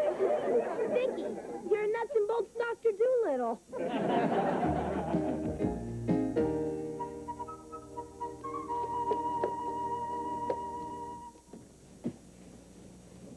Joan, what are you doing? The house is spotless. We have nothing to be ashamed of in front of the Jennings. I don't want to take any chances. Cynthia always makes me feel like she's Gucci's and I'm a swap meet. Mr. Spot. Harold, Cynthia, nice to see you. Of course it is. Please come in. Cute pooch. What's his name? Oh, Foo-Foo. He comes from a long line of... Quiet. And why are you still here, Harold? Well, I just thought that... Well, don't. You know how thinking gives you a headache. Here, Foo-Foo will be late for his hair appointment. And I need our car. So, Ted, I'm sure you'd be happy to take Harold. Yeah, sure. No problem. What pet groomers do you take Foo-Foo to? Pet groomers? Ooh, they're all full of animals. We take him to Jean-Paul Ramon. That's Cynthia's hairdresser. See the resemblance. Yeah. Well, see you later, Cynthia. Bye, hon. Come on, Harold. Correct me if I'm wrong, but does Foo-Foo always growl when he hears your name? It's a big improvement. He used to go for my throat. Well, Cynthia, what exactly can I do to help you with the charity ball? Just a few simple things that shouldn't tax your abilities. Vicky, this weighs a ton. Would you give me a hand? Give you a hand. Thanks. Hi. Oh, hi, Harriet. How's your bird? I'm losing my voice trying to teach Waldo to talk. I think he's defective. Maybe Vicky can find out why he won't talk. She can understand animals. I'm a nuts and bolts Dr. Doolittle. What do you mean she can understand animals? That's ridiculous. Just trust me. Try and make him say something. Go ahead. Waldo, say something. Come on, you fraud, say something. Open that beacon, say something. See, that's all he says. If you can understand animals, what does that mean? It means, but Harriet, he can't get in a word edgewise. Just like the rest of us. Do you mean he'd talk if I just shut up? Works for me, works for me. Vicky, you're a genius. Yeah, I just figured out a way to use Vicky's talents and make some money. You're looking at Dr. Vicky Doolittle, the world's greatest animal psychiatrist. Works for me, works for me.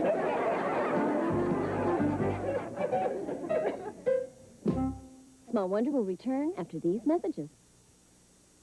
On the next Home Improvement, Tim and Al get small and journey to the center of it. Hi. Hi.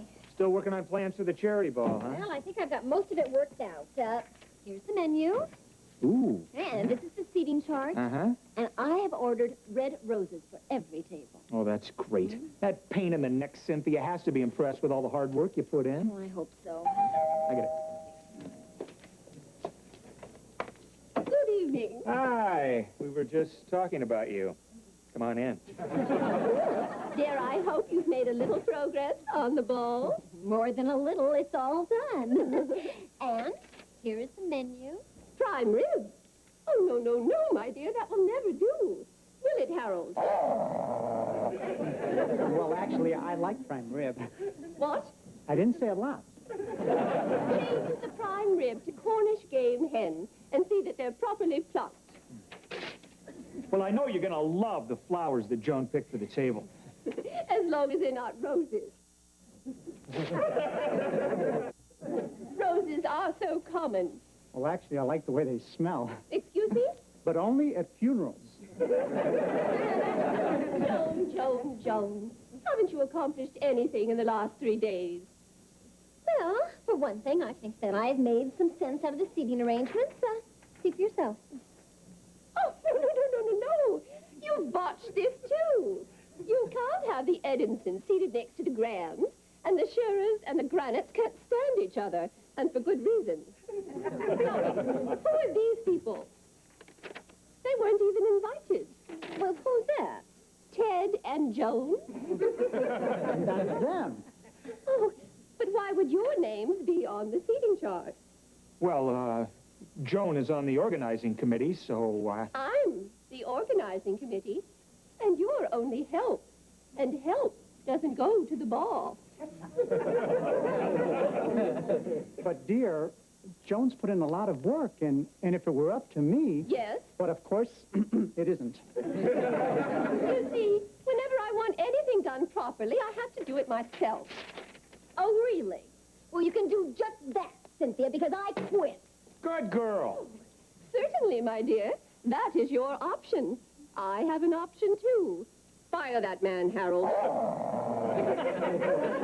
But, dear, I couldn't possibly... Do it. You're fired. I love it when you're forceful, Harold.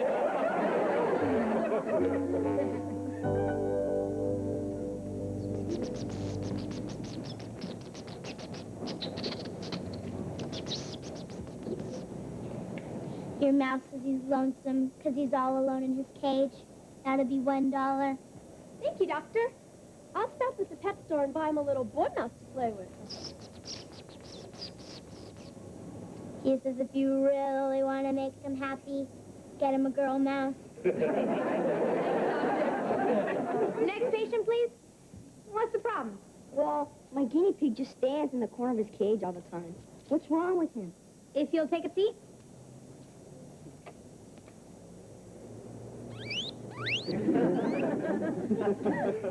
He says all the other guinea pigs make fun of him because of the name you gave him. What's wrong with his name? How'd you like it if your parents named you Quasimodo?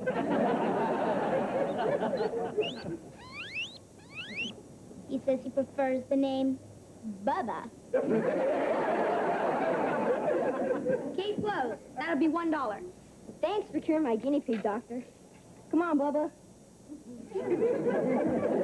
Next patient, please. What's the problem? Well, this is my frog, Jumping Jack Flash. He could be a champion jumper, but all he does is sit. If you'll lie down on the couch, please.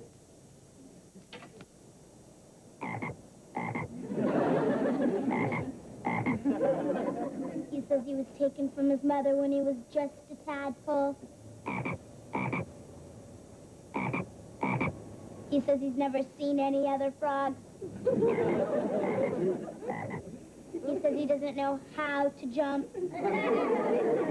Unusual case, doctor. Any suggestions? I'll show him how to jump.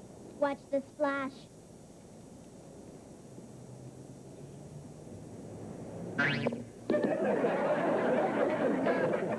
Wow, how'd she do that? Well, Vicky was raised by frogs. Okay, Splash, your turn.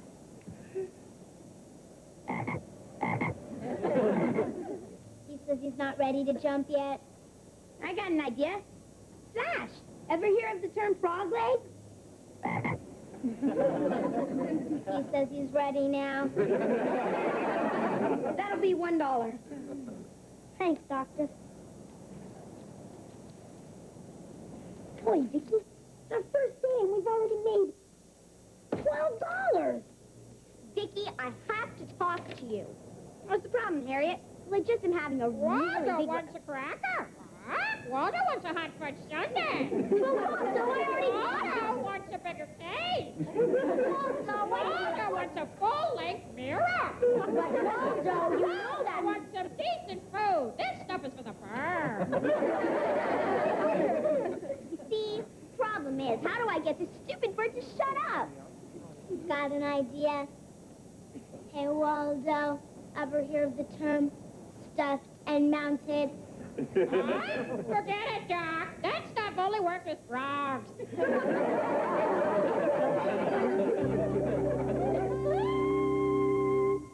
What? Listen, are you aware of my qualifications? Listen, no, I can't take a job that... Boy, that sounds really interesting. Yeah. I'll get back to you soon. Thanks. Bye. How's the job hunting going? Oh, great, great, honey. I was just talking to an auto company in Detroit. They need someone to service a robot that stamps out the car ashtrays. Ted, you're better than that. Well, honey, it's a great opportunity. After a year, I moved right into hubcaps. Well, that's ridiculous. You're a highly regarded robotics expert. I know, honey, but it's a highly specialized field. I mean, there aren't many companies that do what I do. Oh, the more reason to call Cynthia Jennings. I'm sure that once we apologize, she'll tell Harold to give you your job back. No way will I call her and apologize. She'll make me crawl and squirm and rub my nose in it. Then I'll call her. Well, that's different. I can't understand why Cynthia wouldn't accept my apology over the phone. Honey, you know vultures. They like to personally pick the bones clean. Why do you have to apologize to her? Vicky, as you'll come to learn, part of being a mature, successful adult is knowing when to grovel. Vicky, would you get that, please? Hello, child.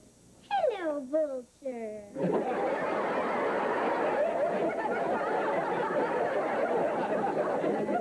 The bones are over there.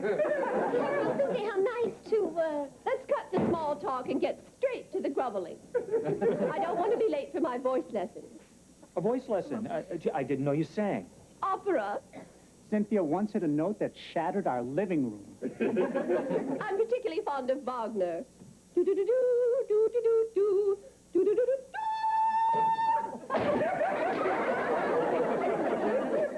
This is only a test. A real bullet, Vicky.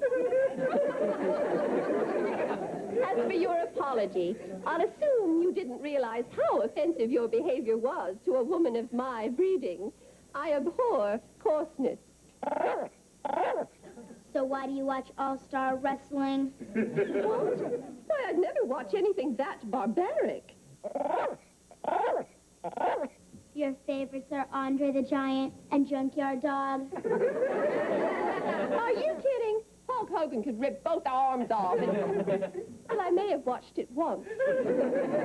Gee, Personally, I love wrestling. What? Only with you, dear. Curb your hormones, Harold.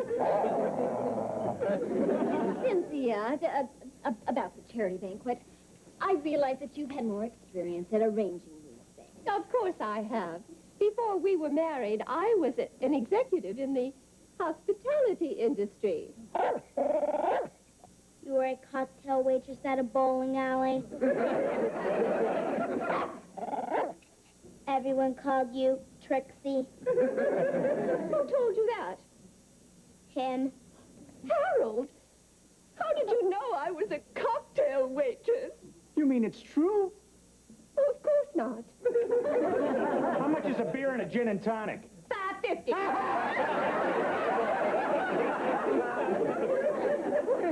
I'm ruined. Cynthia, I think your roots are showing. Oh, not those two. I've been so careful. And now these people will tell everyone about my past. Not necessarily, Cynthia. I mean, if Ted were still working at United Robotronics... But he is. Give him his job back. With pleasure. Ted, you got your job back. That's great. You know, things have been a little rough financially around here since Ted's been out of work. Give him a raise. You got it, Ted. Mom, Dad, didn't you guys say something about going to a charity ball? Of course they're going. I wouldn't hear otherwise. At the head table. That's impossible. The head table is reserved for the creme de la creme. You do understand. He understands, Trixie. All right. The head table it is. I think we really must be leaving, Harold. They've finished apologizing. Come to Mama. He says, get your grubby hands off me.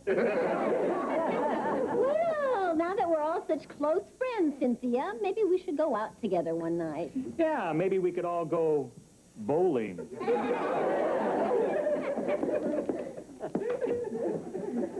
I just love coming here. Way to go, Gary! Joe, what's the matter? It's a mouse. He said he hears there's a great psychiatrist here.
Sure. Great. Come on over around,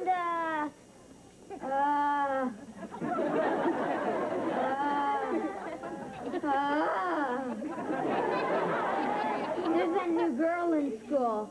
I wonder if she's as nice as she looks. When they look that good, who cares? Well, if you're that interested, why don't you go and talk to her? Forget it. She's only been here 2 days. She's already shot down more guys than the Red Baron. Hi, my name is Karen Jennings. Hi. My name's, you're Jamie Lawson. Right. It was on the tip of my tongue. How'd you know my name? Oh, I know everything about you, Jamie. Ooh. I know you live around the corner from me. I know my dad's your dad's new boss at United Robotronics. And I also know that you're just my kind of guy. Whoa. Nice to go for some pizza after school, cutie? Yay! Okay, good. I'll come by your house after school. See you later, handsome. Yow! I can't believe it. Out of every guy in school, she picked me. It's incredible. Boy, now I know what they mean when they say, love is blind.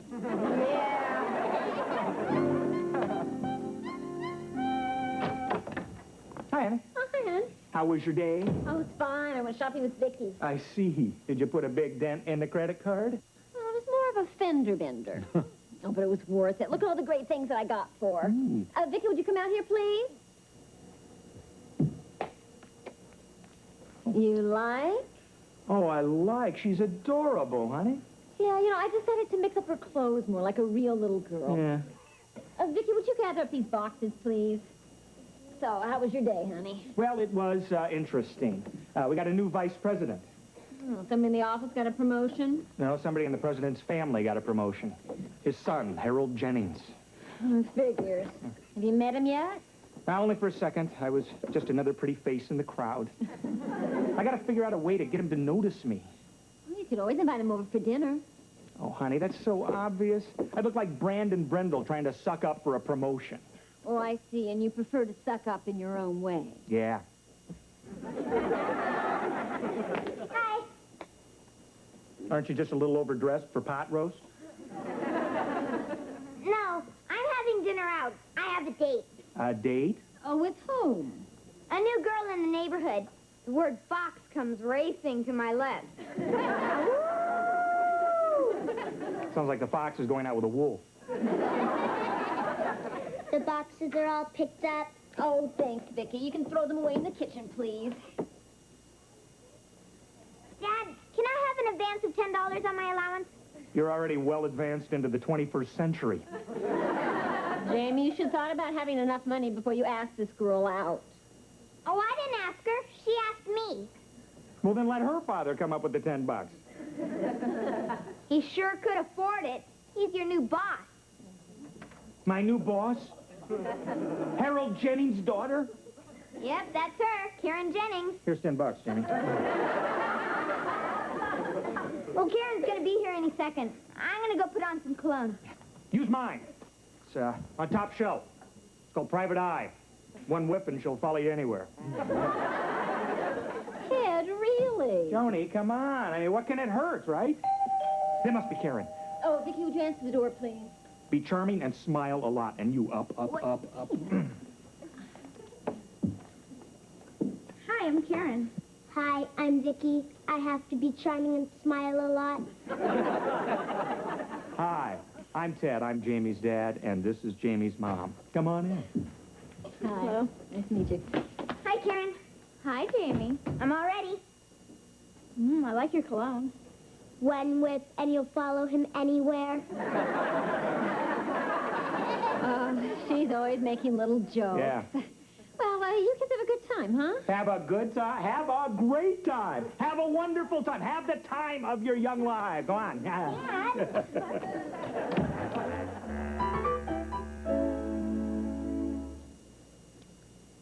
Juice. Cereal. Toast.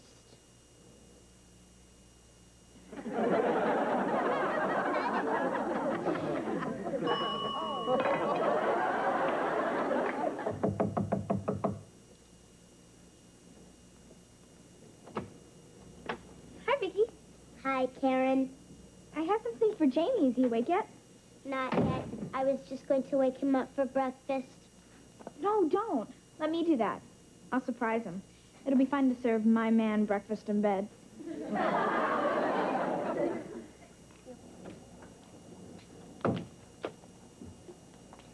Time to wake up. I can get up whenever I want. It's Saturday.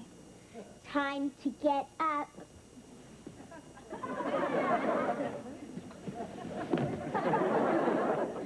Morning, sleepyhead.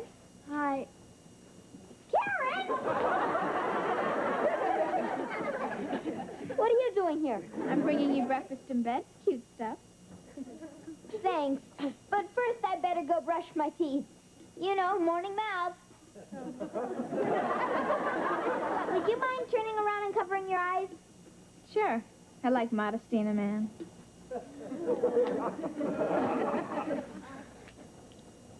Cute PJs. Vicky, bring me my robe and slippers, please. Hi, Vicky. Hi, Harriet. Who's that? That's Karen Jennings. The word box comes racing to my lips. And what is that? That's Harriet Brindle, our neighbor and favorite peeping tomboy. What are you doing in my man's bedroom? Get lost, button nose. I moved in on you and I'm here to stay. You can turn out the lights. The party's over. That's what you think, Eaglebeak. I'm small, but I'm dangerous. Sort of like a warthog. Besides, I've got Jamie right under my thumb. My dad is his dad's boss. Well, if you don't want to get your dad fired, you better beat it. Because my dad's your dad's new boss. Is that a threat? Yes. Just checking. See ya. Hi. The Big J's back. Miss me? I sure did, Dimple Cheeks. I brought you something. Oh, a ring? Uh-huh. Does this mean we're going steady? No. It means we're engaged to be married. Married? I don't think we could live on my allowance. I mean when we're old enough. There isn't anybody else, is there? Nope. You're numero uno. You're the queen bee and I live for your sting.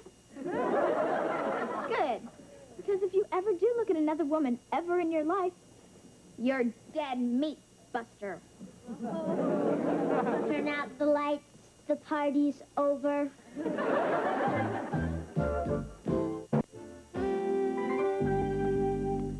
Hi.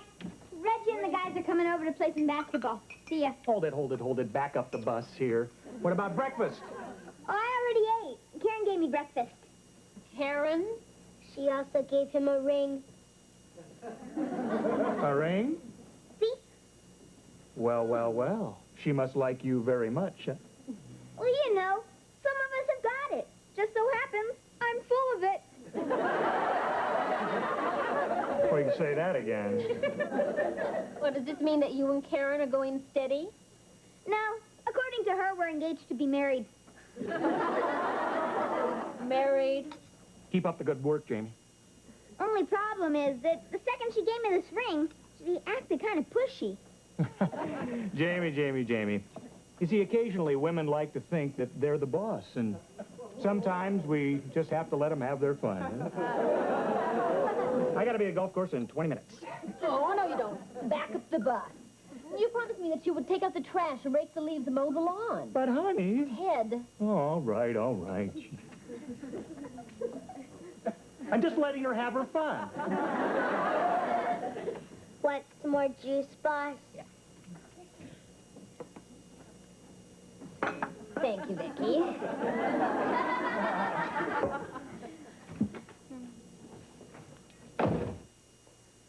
Hey, Jamie. Hey, Reg. Ready for a little 2-on-2? Are you kidding? Watch this. He's on your team. Hi, Jamie. Hi, guys. Hi, Harriet. Not now, Harriet. We're playing basketball. That's okay. I'll just be our cheerleader. Jamie, he's divine. He can slam dunk me anytime. Harriet, go fly south. Take your rascals and your mouth.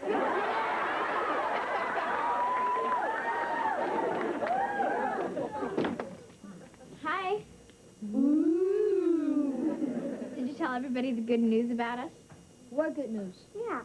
Jamie and I are engaged to be married. Whoa! Jamie, you can't marry her. She has money, looks, and brains. You two have nothing in common. Why don't you take a hike, bird legs? Bird legs? You should talk. Bird brains. leave now. Jamie and I wish to be alone. Hey, you can't kick us out, little mama. We came over here to play basketball, and we're not leaving unless Jamie tells us to leave. Right, Jamie? Right. You can leave now. Go ahead, guys. Why? Boy, Jamie, the way you let her lead you around like that.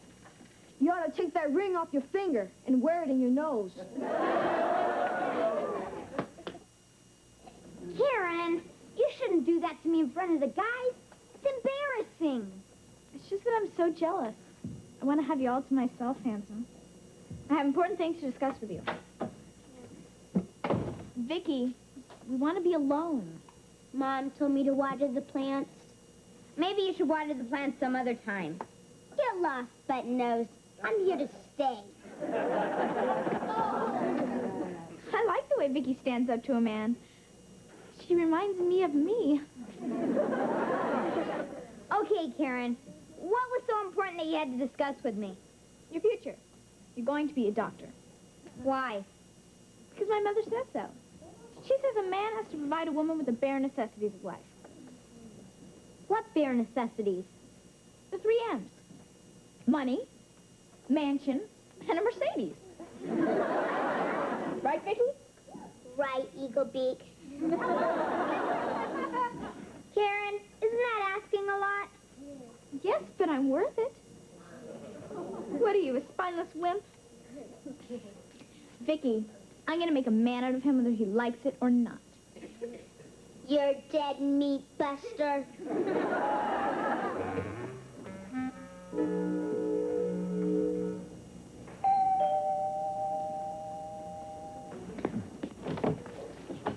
Morning, Lawson. Mr. Jennings, what a surprise. Please, please come in. Joan, I'd like you to meet Mr. Jennings, my new boss at the office. This is my wife, Joan. Well, it's nice to meet you, Mr. Jennings. Oh, Harold. And this is my wife, Cynthia. Mrs. Jennings. And who's this handsome young guy here? Introduce yourself to your father's employee. Hi, I'm my son, Chip. Hi, Chip. How you doing? We just dropped by to Pick up Karen. Oh, she's in the backyard with Jamie and Vicky. Who's Vicky? Oh, she's our daughter. As a matter of fact, she's just about your age. Why don't you go out there and introduce yourself to her? It's right that way through the kitchen. You're welcome.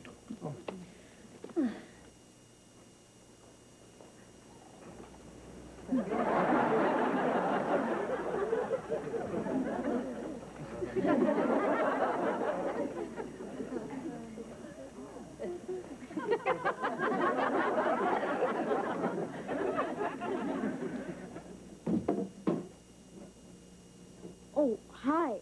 I'm Chip, Karen's brother. Hi, I'm Vicky, Jamie's sister. Wow, you're pretty. I'm also adorable. I'll say, I can feel sparks between us already. Sparks between us. You can feel them too? Can I kiss you on the cheek? You can kiss me on the cheek.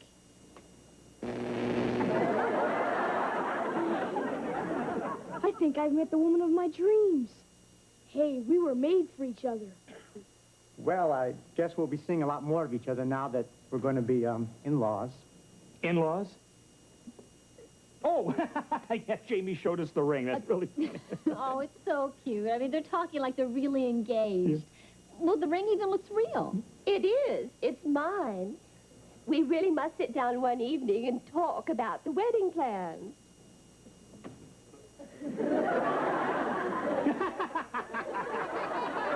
Your wife has a great sense of humor. No, she doesn't. I'm quite serious about the wedding plans. Well, Mrs. Jennings, the idea of 2 12-year-olds getting engaged is ridiculous. Ted, Joan, let me explain. Harold, stop monopolizing the conversation. There's a tradition in our families. Both our parents and our grandparents and our great-grandparents all married their childhood sweethearts. I'm proud to say there has never been a divorce yet. True, Harold? Too true. All are happy marriages. Right. Happy. My daughter has chosen your son, and they too shall have a happy marriage when they come of age. And you share her views, Harold? Well, in my opinion, Harold, dear, when I want your opinion, I'll give you one. Naturally, any family that my daughter marries into should be on a social and financial level compatible to ours.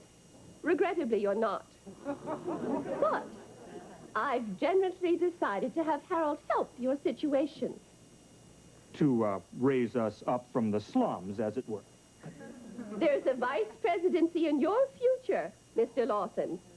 Now that that's out of the way, congratulations. You've married into a wonderfully warm and beloved family. Well, there are just a couple of little things that I'd like to say here. Oh, more than a couple. Hello, Mother. Hi, Father. Hi, darling. And this must be my future son-in-law. Ted, you were about to say something? I certainly was. About this marriage business. Mom, Dad, this is Jamie's sister, Vicky. She's really neat. Can I marry her? We were made for each other. Of course you can marry her, Chip. You can have anything you want. You hear that, Vicky? We're gonna get married. You have to give me the 3 M's. Money, mansion, and a Mercedes. Huh? What are you, a spineless wimp? I'm gonna make a man out of you whether you like it or not. I like that girl. Harold, let's make it a double wedding. Mrs. Jennings, by the time that they're old enough to get married, the only thing that's going to be double is your chin. You see, there's a tradition in this family, too. It's called marrying the one you love. And only when you're mature enough to know something about life. This is all nonsense. There will be no engagements and no weddings. All right. Well, if that's your attitude, you can just kiss your vice presidency goodbye. Come, children. Come, Harold. Great. Now we gotta start all over again with another spineless wimp. Mr. Jennings, listen, I'm really sorry. I didn't mean to talk to your wife like that. Don't be sorry. I mean, I loved it. What? That was the first time anybody ever stood up to Cynthia in her life. Including me. You're an inspiration. Harold, get out here this instant. Cynthia, go suck an egg. Boy, that smells good.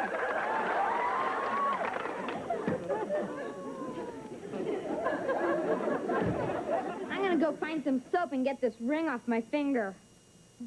I can't believe a guy letting himself get henpecked like that. I mean, a man should be the strength of his family, the king of his castle, right? Yeah, and along those lines, how about you women taking out the garbage, raking the leaves, and mowing the lawn for a change? Ted, go suck an egg.